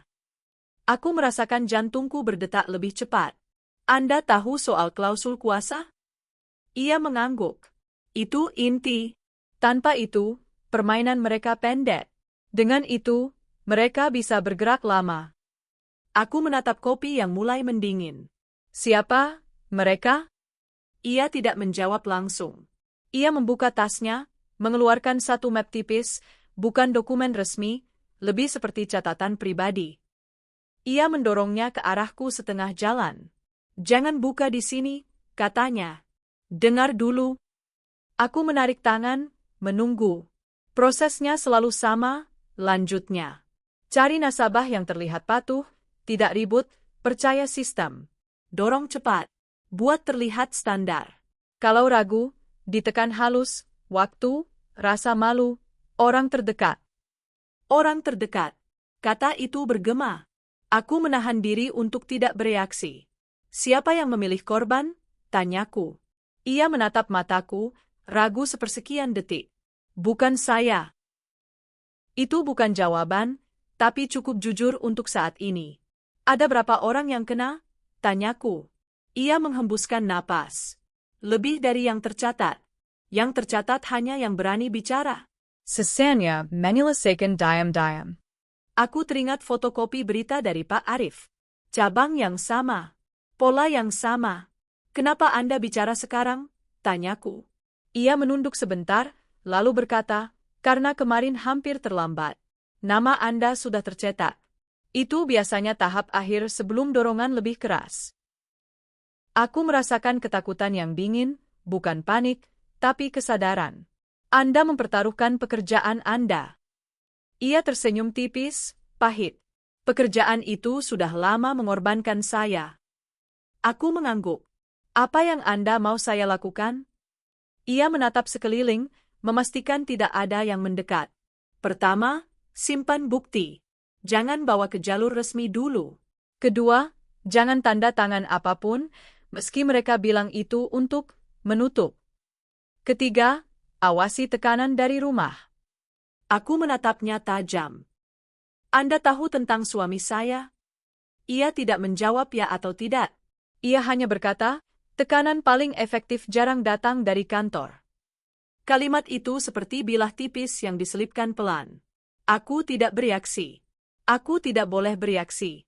Ia berdiri. Map itu berisi kronologi kasus lain. Nama disamarkan. Tapi kodenya sama. Kenapa Anda percaya saya? Tanyaku, cepat. Ia berhenti sejenak. Karena Anda berhenti sebelum jatuh. Tidak semua orang sempat. Ia pergi tanpa menoleh lagi. Aku duduk lama, mendengarkan sendok beradu, suara mesin kopi, percakapan pelan orang lain. Dunia tetap berjalan. Aku membuka map di mobil, bukan di kafe. Tengenko, Dingen.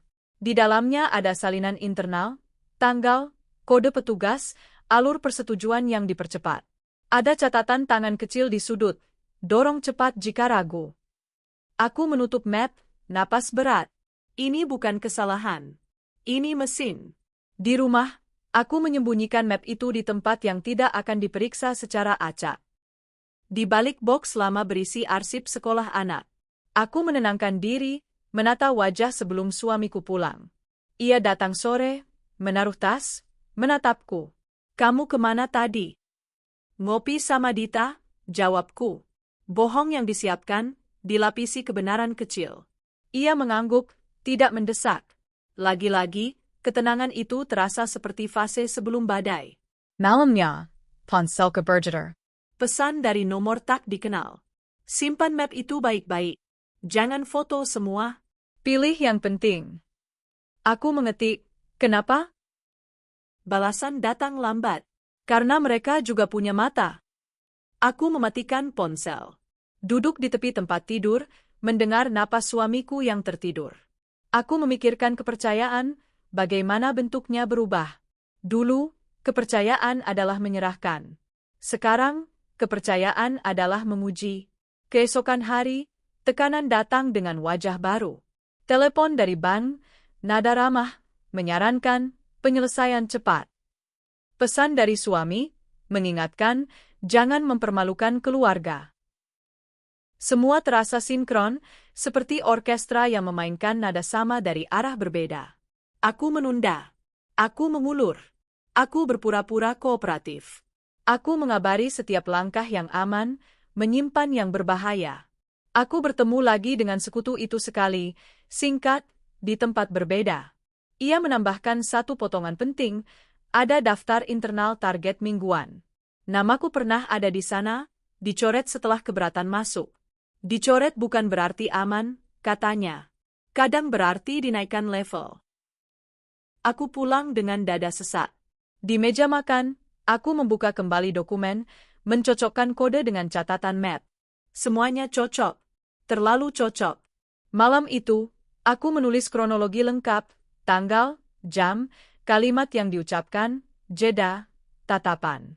Aku menyadari satu hal yang membuat tengkuku dingin. Pola manipulasi ini sudah berlangsung lama, rapi, dan berlapis. Tidak mungkin bertahan tanpa perlindungan dari atas atau dari rumah. Aku menutup buku catatan. Menatap kegelapan dapur. Harapan ada, rapuh, kecil, dari orang yang berani berbicara. Tapi kewaspadaan harus utuh. Karena kini jelas, ini bukan 1 lawan 1. Ini jaringan. Aku sengaja menjawab telepon itu lebih cepat dari biasanya. Tidak ada jeda, tidak ada tarik napas panjang. Aku ingin mereka tahu aku masih di dalam permainan. Bu, suara dari bank terdengar ramah, terlalu ramah. Kami mau bantu percepat penyelesaian. Aku berdiri di dapur, menatap jendela. Hujan turun tipis, membuat halaman terlihat buram. Ayah, jawab datar. Saya juga ingin cepat. Kata itu, cepat, adalah umpan. Aku mengucapkannya dengan sadar, membiarkan mereka mendengarnya. Aku ingin melihat reaksi. Aku ingin tahu seberapa jauh mereka berani mendorong jika aku terlihat hampir menyerah. Telepon ditutup dengan janji akan ada pertemuan singkat. Tidak perlu lama, katanya. Hanya klarifikasi kecil. Aku tersenyum tipis, meski tidak ada yang melihat. Klarifikasi kecil selalu berarti pintu menuju sesuatu yang lebih besar. Hari itu aku berpura-pura sibuk dengan hal-hal biasa. Menyapu, mengkusai, menata lemari. Semua kulakukan dengan ritme normal, sambil menyusun langkah di kepala. Aku mengabari sekutuku lewat pesan singkat, aku akan terlihat lunak hari ini. Balasannya datang cepat, hati-hati. Jangan beri mereka apapun yang bisa ditarik. Aku tahu. Aku tidak akan memberi tanda tangan. Tapi aku akan memberi harapan palsu. Suamiku pulang lebih awal sore itu. Ia menaruh tas, duduk di sofa, menatapku. Bank nelpon? Tanyanya, nada ringan tapi mata waspada. Ayah, jawabku. Mereka mau bantu percepat. Ia tersenyum kecil. Bagus. Kamu capek sendiri kan urusan begini. Aku duduk di kursi seberangnya, menjaga jarak. Aku pengin selesai dengan cara benar. Ia mengangguk. Yang penting selesai. Aku memperhatikan pilihan katanya. Selesai, bukan aman. Selesai, bukan jelas. Aku mencatat itu di dalam kepala. Malam itu aku tidak tidur nyenyak. Setiap bunyi kecil membuatku terjaga. Aku mendengar langkah suamiku ke dapur, lalu kembali. Aku berpura-pura tidur. Di dalam gelap, aku menimbang risiko. Semakin lama aku menahan, semakin besar tekanan. Tapi semakin cepat aku bergerak tanpa bukti, semakin besar kemungkinan aku jatuh. Pagi berikutnya, aku datang ke bank sendirian. Aku memilih jam sibuk, antrean panjang, banyak saksi. Aku mengenakan pakaian sederhana, wajah netral. Aku ingin terlihat seperti nasabah yang lelah, bukan curiga. Pegawai yang menemuiku kali ini berbeda. Pria, rapi, suara tenang. Bu, kita hanya mau memastikan 1-2 hal, katanya sambil membuka laptop. Aku mengangguk. Silakan. Ia menyebutkan istilah-istilah yang sudah kukenal.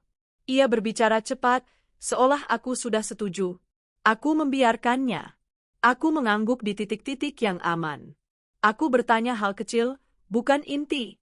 Aku mencatat waktu, jeda, cara ia menghindari satu topik tertentu. Kalau ibu setuju, katanya akhirnya, kita bisa tanda tangan minggu ini. Aku menunduk, pura-pura ragu. Saya perlu bicara dengan suami. Itu kalimat yang kutahu akan bekerja. Matanya bergerak cepat. Tentu, katanya, tapi nadanya berubah. Ada katadak zabran tipis. Tapi jangan lama, Bu. Kuotanya terbatas. Quota. Kata lain untuk tekanan. Aku berdiri. Terima kasih. Saat aku berbalik, aku melihat Bu Maya dari kejauhan. Tatapan kami bertemu sepersekian detik. Ia tidak mengangguk. Ia tidak memberi isyarat.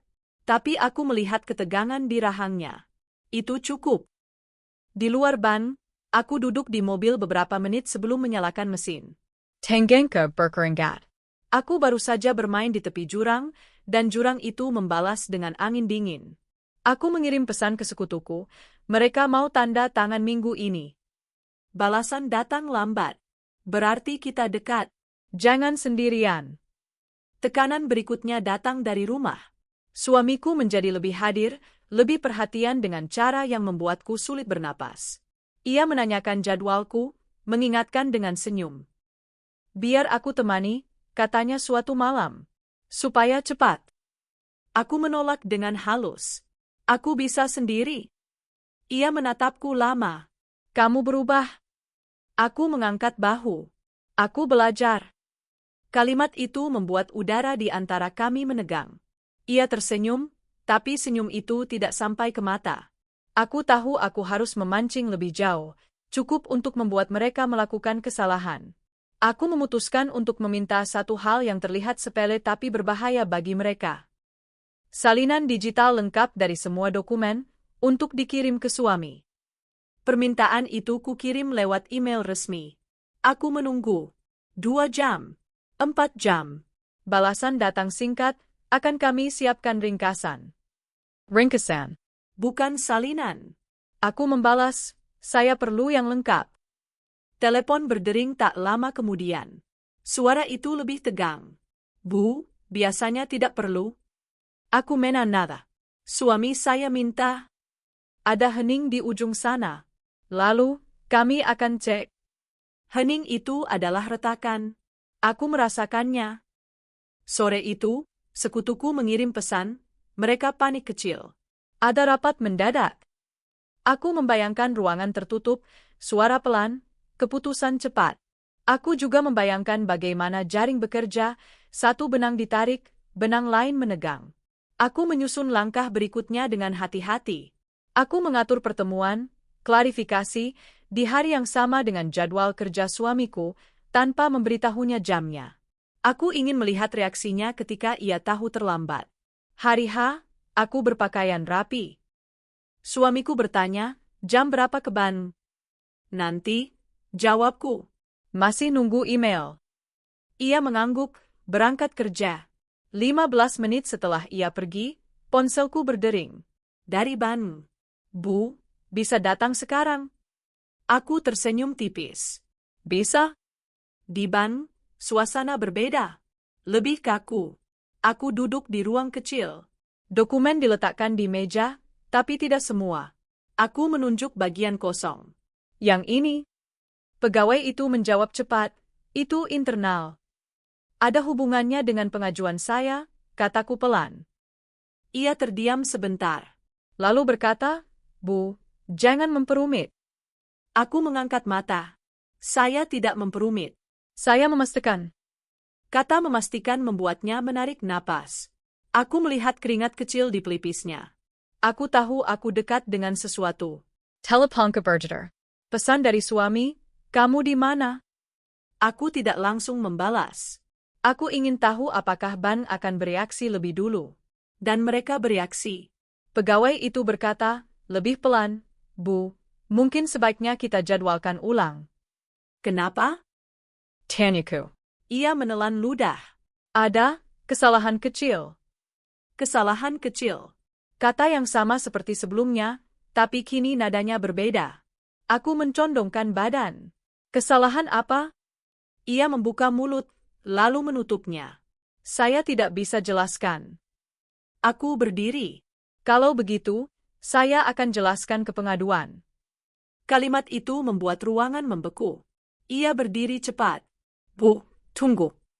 Aku merasakan jantungku berdetak keras. Ini momen berbahaya. Terlalu maju bisa memicu reaksi kasar. Terlalu mundur bisa kehilangan bukti. Teleponku berdering lagi. Suami. Aku mengangkat, tanpa mengalihkan pandangan dari pegawai di depanku. Hello. Kamu ke bannya? Suamiku bertanya. Cepat. Ayah. Kenapa nggak bilang? Aku mau cepat. Ada napas keras di ujung sana. Aku ke sana. Kalimat itu seperti alarm. Aku melihat pegawai itu menegang. Dua arah tekanan bertemu di titik yang sama. Aku. Tidak perlu, kataku cepat. Aku sudah mau pulang. Aku memutus telepon sebelum ia menjawab. Kesalahan kecil. Terlalu cepat. Terlalu tegas. Pegawai itu menatapku, matanya menyipit. Bu, tolong jangan bikin ini besar. Aku meraih tas. Saya tidak bikin apapun. Saya hanya bertanya. Aku keluar ruangan dengan langkah terukur, menahan gemetar. Di lorong, aku melihat Bu Maya berdiri jauh, wajahnya pucat. Ia menggeleng pelan, peringatan tanpa kata. Di mobil, tanganku gemetar saat menyalakan mesin. Aku baru saja hampir membuka semuanya di waktu yang salah. Aku mengirim pesan ke sekutuku. Aku hampir ketahuan. Mereka menahan dokumen. Balasannya datang cepat, tarik napas. Jangan kembali hari ini. Aku pulang. Suamiku sudah di rumah, berdiri di ruang tamu. Kenapa kamu ke bank tanpa bilang jamnya? Suaranya rendah, berbahaya. Aku menahan napas. Aku tidak mau kamu repot. Ia melangkah mendekat. Kamu main di belakangku. Kalimat itu membuat udara menipis. Aku menatapnya, memilih kata. Aku mengurus urusanku. Ia tertawa kecil, tidak lucu. Urusan kita. Aku tahu satu kesalahan kecil barusan, memutus telepon, pergi terlalu cepat, hampir membocorkan rencana. Jaring menegang dari semua sisi. Aku berada di tengahnya, berusaha bernapas. Malam itu, aku duduk sendirian di kamar mandi, air mengalir pelan, menutupi suara napasku yang tidak teratur. Aku memikirkan moralitas, seberapa jauh aku boleh memancing jika keselamatanku dipertaruhkan? Seberapa banyak kebenaran yang layak dibuka jika risikonya rumahku sendiri? Aku menatap cermin. Wajahku tenang, tapi mataku waspada. Aku tahu satu hal pasti, aku sudah terlalu jauh untuk mundur. Semua kini dipertaruhkan. Pagi itu aku tidak lagi menunggu telepon. Aku justru mematikannya. Aku ingin datang dengan keputusan yang sudah bulat, tanpa digerakkan oleh nada suara siapapun. Aku berdiri di depan cermin kamar mandi lebih lama dari biasanya. Wajahku terlihat tenang, tapi di baliknya ada sesuatu yang sudah lama terpendam, kemarahan yang tidak lagi bisa disimpan rapi. Aku tahu hari ini bukan tentang bertahan. Ini tentang membuka. Dan setiap pembukaan selalu punya harga. Aku berangkat ke kantor pengaduan pusat dengan map yang kini terasa seperti bagian dari tubuhku. Di dalamnya ada kronologi, salinan internal, klausul kuasa, catatan waktu, dan satu keberanian yang lahir dari kelelahan. Aku memilih gedung yang besar, resmi, dingin. Tempat di mana suara biasanya dipatahkan oleh prosedur. Aku datang untuk menantang itu.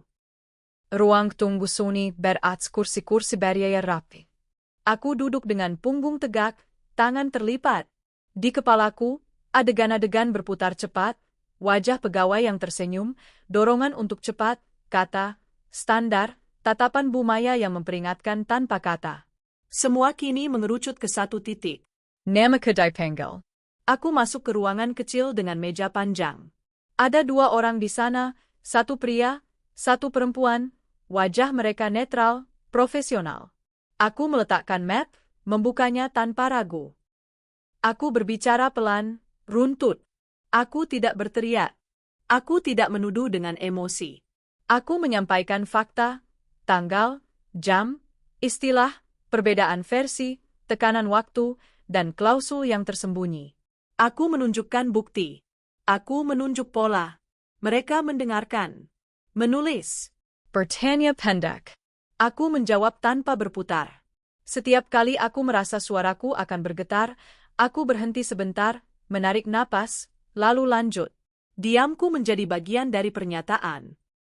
Ketika aku menyebutkan bahwa ada korban lain, ruangan berubah. Bukan dramatis, hanya sedikit lebih hening. Aku mengeluarkan salinan berita, menunjukkan kecocokan kode. Pria itu mengerutkan kening. Perempuan itu menatap layar lebih lama. Kami akan menindaklanjuti, kata mereka. Kalimat formal. Tapi kali ini, aku merasakan bobotnya. Aku keluar dengan langkah ringan yang aneh. Seperti seseorang yang baru meletakkan beban besar dan belum terbiasa dengan tubuhnya sendiri.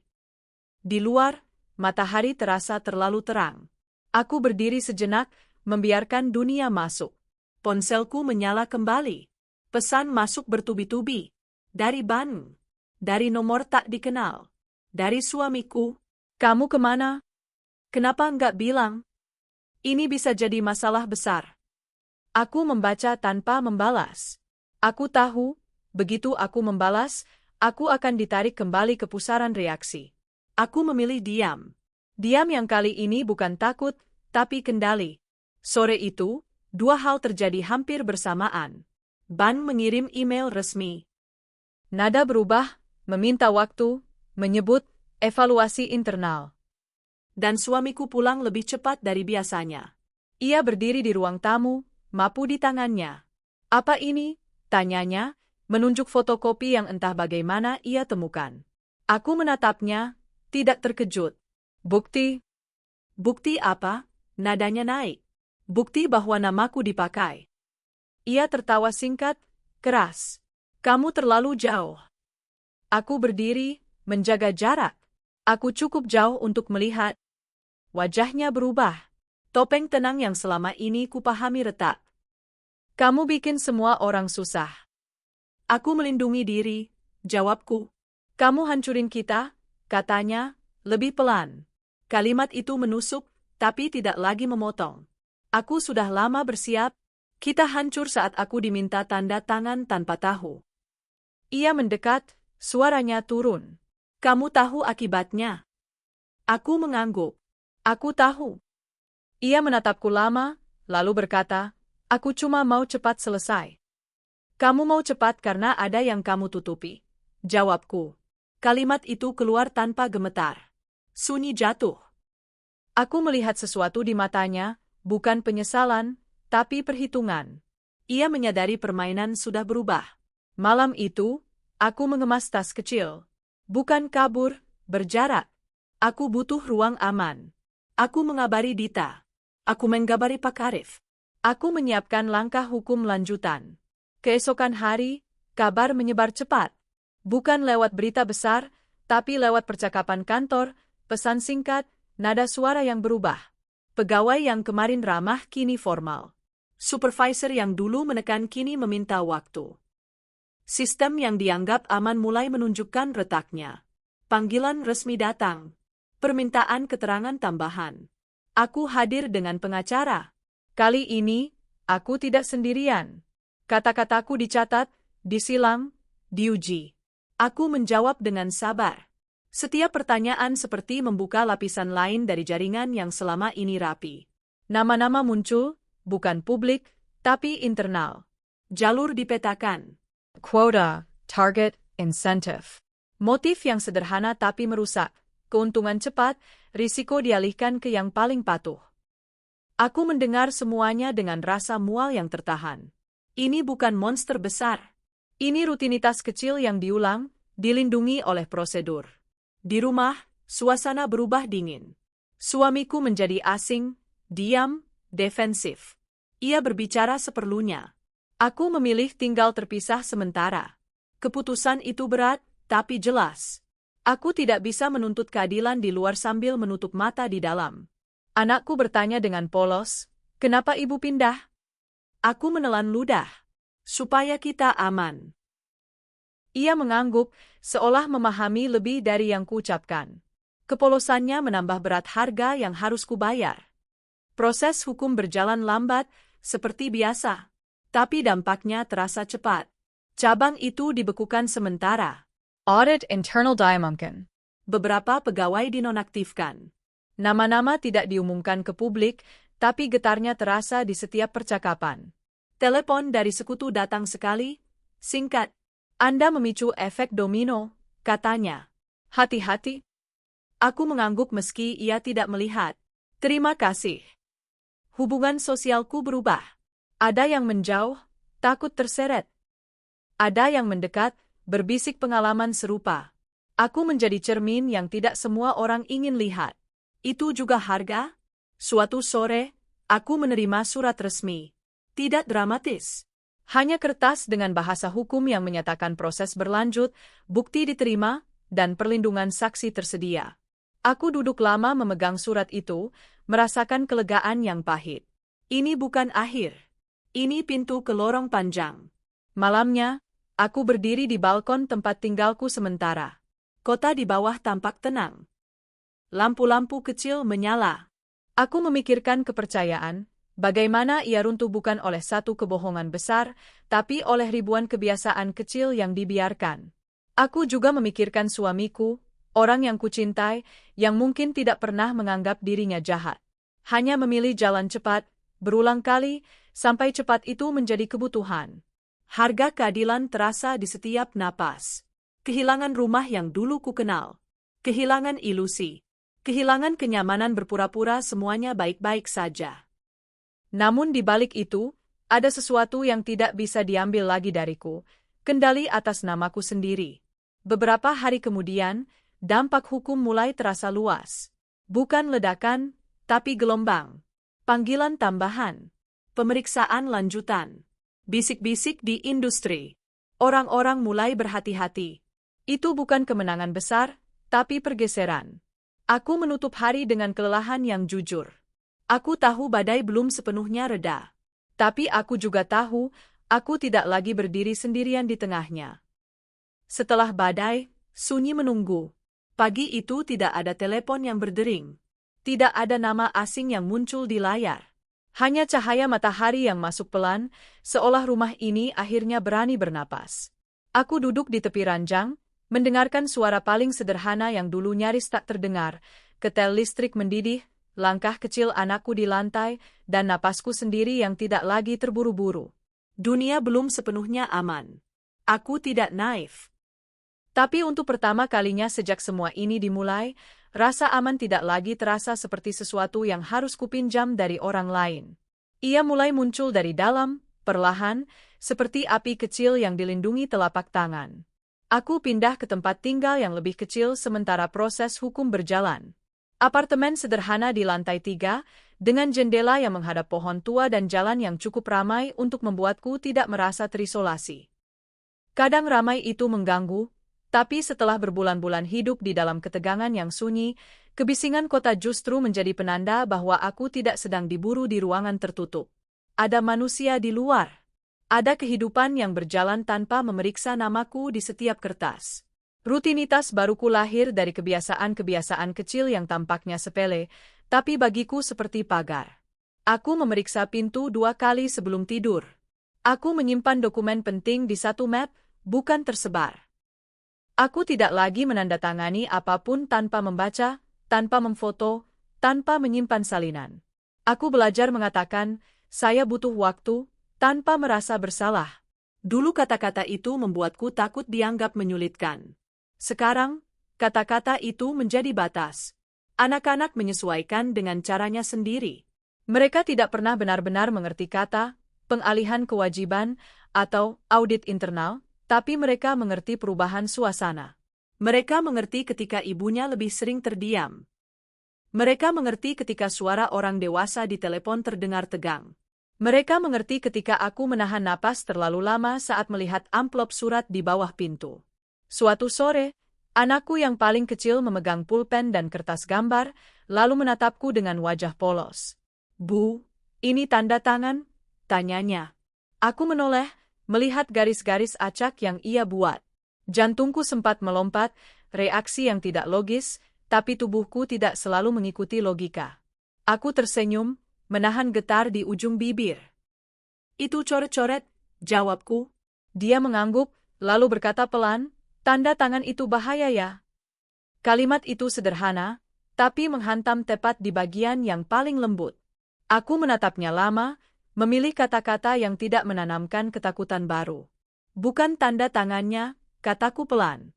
"Yang bahaya kalau kita nggak tahu apa yang kita setujui." Ia menatapku, berpikir dengan cara anak-anak berpikir, langsung, jujur, tanpa lapisan. "Kalau aku nggak tahu," aku tanya, katanya. Aku mengangguk, merasa tenggorokan menghangat. "Ayah, kamu tanya." Di momen itu, aku sadar, aku tidak hanya sedang menyelamatkan diri. Aku sedang memutus satu pola lama, pola diam, pola patuh, pola takut terlihat ribet, yang mungkin diwariskan tanpa sadar. Aku ingin anakku tumbuh dengan kebiasaan bertanya, bukan kebiasaan menelan. Dita masih sering datang. Tidak setiap hari, tapi cukup untuk membuatku merasa tidak sendirian. Ia membawa buah, membawa cerita receh tentang kantor, membawa tawa kecil yang tidak memaksa. Kadang ia hanya duduk di sofa dan membiarkan aku diam tanpa merasa harus mengisi. Aku belajar bahwa persahabatan yang baik tidak selalu berupa nasihat. Kadang ia berupa kehadiran yang tidak menuntut. Kamu udah makan? Dita sering bertanya. Udah, jawabku, meski kadang belum. Dita menatapku, lalu berkata singkat, jangan lupa makan. Kalimat itu terdengar biasa, tapi di masa seperti ini, hal biasa adalah obat paling mahal. Proses hukum tetap berjalan seperti jalan panjang yang tidak bisa dipercepat. Ada hari di mana aku dipanggil untuk memberikan keterangan tambahan. Ada hari di mana aku hanya menunggu kabar. Menunggu adalah bagian yang paling melelahkan, karena menunggu membuat imajinasi bekerja lebih keras daripada fakta. Aku pernah duduk berjam-jam menatap ponsel, menunggu satu email, satu panggilan, satu tanda bahwa semuanya tidak sia-sia. Pengacara yang mendampingiku selalu bicara dengan nada tenang. Kita jalan sesuai prosedur, katanya. Ini maraton. Aku mengangguk. Kadang aku ingin bertanya, kapan selesai? Tapi aku tahu pertanyaan itu tidak punya jawaban yang bisa menenangkan. Yang bisa kulakukan hanya menjaga diriku tetap utuh sampai garis akhir muncul sendiri.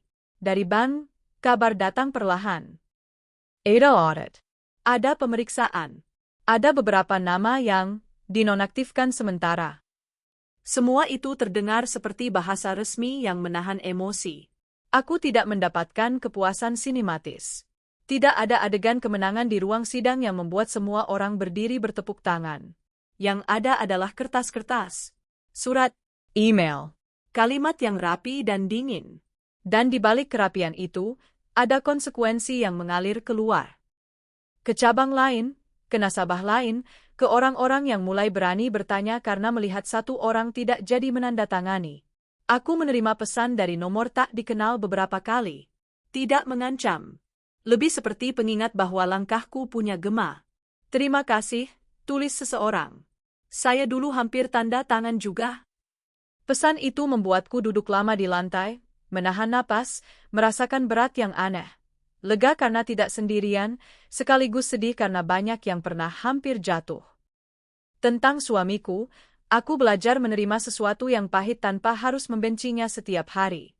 Kami berbicara seperlunya, tentang anak, tentang jadwal. Tidak lebih. Ada jarak yang tidak lagi bisa dijembatani dengan nanti juga membaik. Dalam beberapa percakapan, ia mencoba terdengar normal, seolah semuanya hanya kesalahpahaman yang membesar karena aku terlalu curiga. Tapi aku sudah melewati fase itu. Aku tidak lagi mencari pembenaran dari mulutnya. Suatu kali, ia berkata singkat di telepon, kamu bikin hidup kita berantakan. Aku diam sebentar, merasakan kemarahan lama mengetuk dari dalam, ingin keluar. Tapi aku tidak membiarkannya memimpin. Aku menjawab pelan, hidup kita berantakan karena ada yang disembunyikan. Ia tidak menjawab. Telepon ditutup. Sunyi tersisa. Dan sunyi itu, untuk pertama kalinya, tidak membuatku merasa kalah. Ada malam-malam di mana trauma datang tanpa izin. Aku bisa tertidur, lalu terbangun dengan jantung berlari, seolah aku kembali duduk di meja bank, pulpen di tangan, dan orang-orang menunggu keputusan. Dalam gelap, aku memegang pergelangan tanganku sendiri, merasakan nadi. Aku menamai apa yang terjadi, bukan lari darinya. Ini hanya ingatan, bisikku pada diri sendiri. Aku menyalakan lampu kecil, minum air, duduk sampai napas kembali stabil. Aku tidak lagi memaksa diri untuk sehat. Seketika, aku memberi ruang. Aku belajar bahwa penyembuhan tidak memerlukan kesempurnaan. Ia hanya memerlukan kejujuran. Di siang hari, aku mulai melakukan hal-hal kecil yang dulu terasa jauh. Kembali memasak resep yang rumit, menata tanaman di balkon, berjalan ke minimarket tanpa merasa semua orang menatapku. Aku mulai tertawa lagi, tidak sering, tidak keras, tapi nyata. Tawa itu tidak menghapus masa lalu. Tawa itu hanya menandakan bahwa masa lalu tidak menang sepenuhnya. Aku juga mulai membangun hubungan baru dengan otoritas. Dulu, seragam, meja layanan, dan kata-kata formal membuatku otomatis tunduk. Sekarang, aku melihatnya sebagai struktur yang bisa baik atau buruk tergantung orang di dalamnya. Aku tidak lagi menaruh iman buta. Aku menaruh kehati-hatian. Ketika aku perlu mengurus sesuatu di kantor layanan publik, sekadar memperbarui data kependudukan, aku membawa salinan, aku bertanya, aku membaca. Petugas sempat terlihat kesal, tapi aku tidak lagi tersentak oleh ekspresi itu. Saya butuh memastikan, kataku. Petugas itu menghela napas, lalu menjelaskan ulang, lebih pelan. Dan untuk pertama kalinya, aku merasakan kelegaan kecil. Aku bisa bertanya, dan dunia tidak runtuh. Suatu sore, Dita mengajakku minum teh di warung kecil dekat apartemen. Kami duduk di bangku plastik, melihat orang lalu lalang. Udara hangat. Angin membawa aroma gorengan. Di tempat sesederhana itu, aku merasakan sesuatu yang dulu hilang, rasa normal yang tidak palsu. Kalau kamu bisa kembali ke hari itu, Dita bertanya pelan, hari kamu hampir tanda tangan, kamu bakal ngapain? Aku menatap gelas teh. Pertanyaan itu membuat dadaku menegang, lalu melunak. Aku menjawab pelan, aku bakal melakukan hal yang sama. Dita menggengket alis. Benar. Aku mengangguk. Aku bakal tetap berhenti. Bahkan kalau semua orang bilang aku ribet. Dita tersenyum kecil. Bagus. Aku menatap jalan, melihat seorang ibu menggandeng anaknya. Aku membayangkan versi diriku yang dulu, yang selalu ingin cepat selesai, yang selalu takut mengganggu. Aku ingin memeluk versi itu, bukan untuk menyalahkan, tapi untuk memberitahu bahwa ketidaknyamanan itu ternyata insting yang benar. Malam terakhir sebelum anak-anak mulai sekolah lagi, kami duduk di ruang tengah apartemen. Mereka menonton kartun, tertawa. Aku duduk di sofa, memandangi mereka dengan rasa yang campur aduk. Lega karena mereka masih aman, sedih karena mereka harus melihat ibunya berubah lebih cepat dari seharusnya. Anak sulung menoleh, bertanya singkat, Bu, sekarang aman? Aku menatapnya, lalu mengangguk pelan. Lebih aman. Beneran? Ia menuntut kepastian. Aku menarik napas. Kita tetap hati-hati. Tapi kita nggak takut seperti dulu. Ia mengangguk, kembali menonton. Anak-anak selalu menerima jawaban yang jujur jika disampaikan dengan tenang. Mereka tidak butuh dunia sempurna. Mereka butuh dunia yang bisa dijelaskan tanpa menipu. Setelah mereka tidur, aku mematikan lampu ruang tengah. Hanya lampu kecil di dapur yang menyala. Aku berjalan ke meja, membuka laci, dan mengeluarkan satu benda yang selama ini kusimpan terpisah. Pulpen yang pernah didorongkan kepadaku di bank. Pulpen murah, biasa. Aku tidak tahu kenapa aku menyimpannya. Mungkin karena ia menjadi simbol momen ketika hidup hampir berbelok tanpa aku sadari. Aku memegang pulpen itu sebentar, merasakan dinginnya logam. Lalu aku meletakkannya di tempat sampah, pelan, tanpa upacara. Tidak dramatis. Hanya gerakan kecil yang menandai satu keputusan. Aku tidak lagi memelihara benda yang mengingatkanku pada ketakutan sebagai pusat. Aku menutup laci, menatap ruangan yang kini gelap dan tenang. Tidak ada bunyi kunci diputar. Tidak ada telepon yang memaksa. Tidak ada langkah yang menekan dari belakang. Hanya aku, napasku, dan malam yang berjalan seperti seharusnya. Aku menyadari sesuatu yang paling penting. Satu keputusan yang tidak jadi kuambil, satu tanda tangan yang kubatalkan, telah menyelamatkan lebih banyak dari yang bisa kulihat saat itu. Ia menyelamatkan rumah yang mungkin disita. Ia menyelamatkan masa depan anak-anak yang mungkin terganggu. Ia menyelamatkan namaku dari sesuatu yang tidak kupilih. Dan ketika aku berdiri di dekat jendela, melihat lampu jalan memantul di daun pohon, aku tidak merasa seperti korban yang selamat dari bencana. Aku merasa seperti seseorang yang belajar berjalan lagi setelah hampir jatuh ke jurang, dengan langkah yang lebih pelan, mata yang lebih tajam, dan batas yang lebih jelas. Aku mematikan lampu kecil terakhir. Kegelapan turun tanpa ancaman. Lalu keheningan datang, bukan sebagai hukuman, tapi sebagai ruang yang jujur untuk akhirnya beristirahat.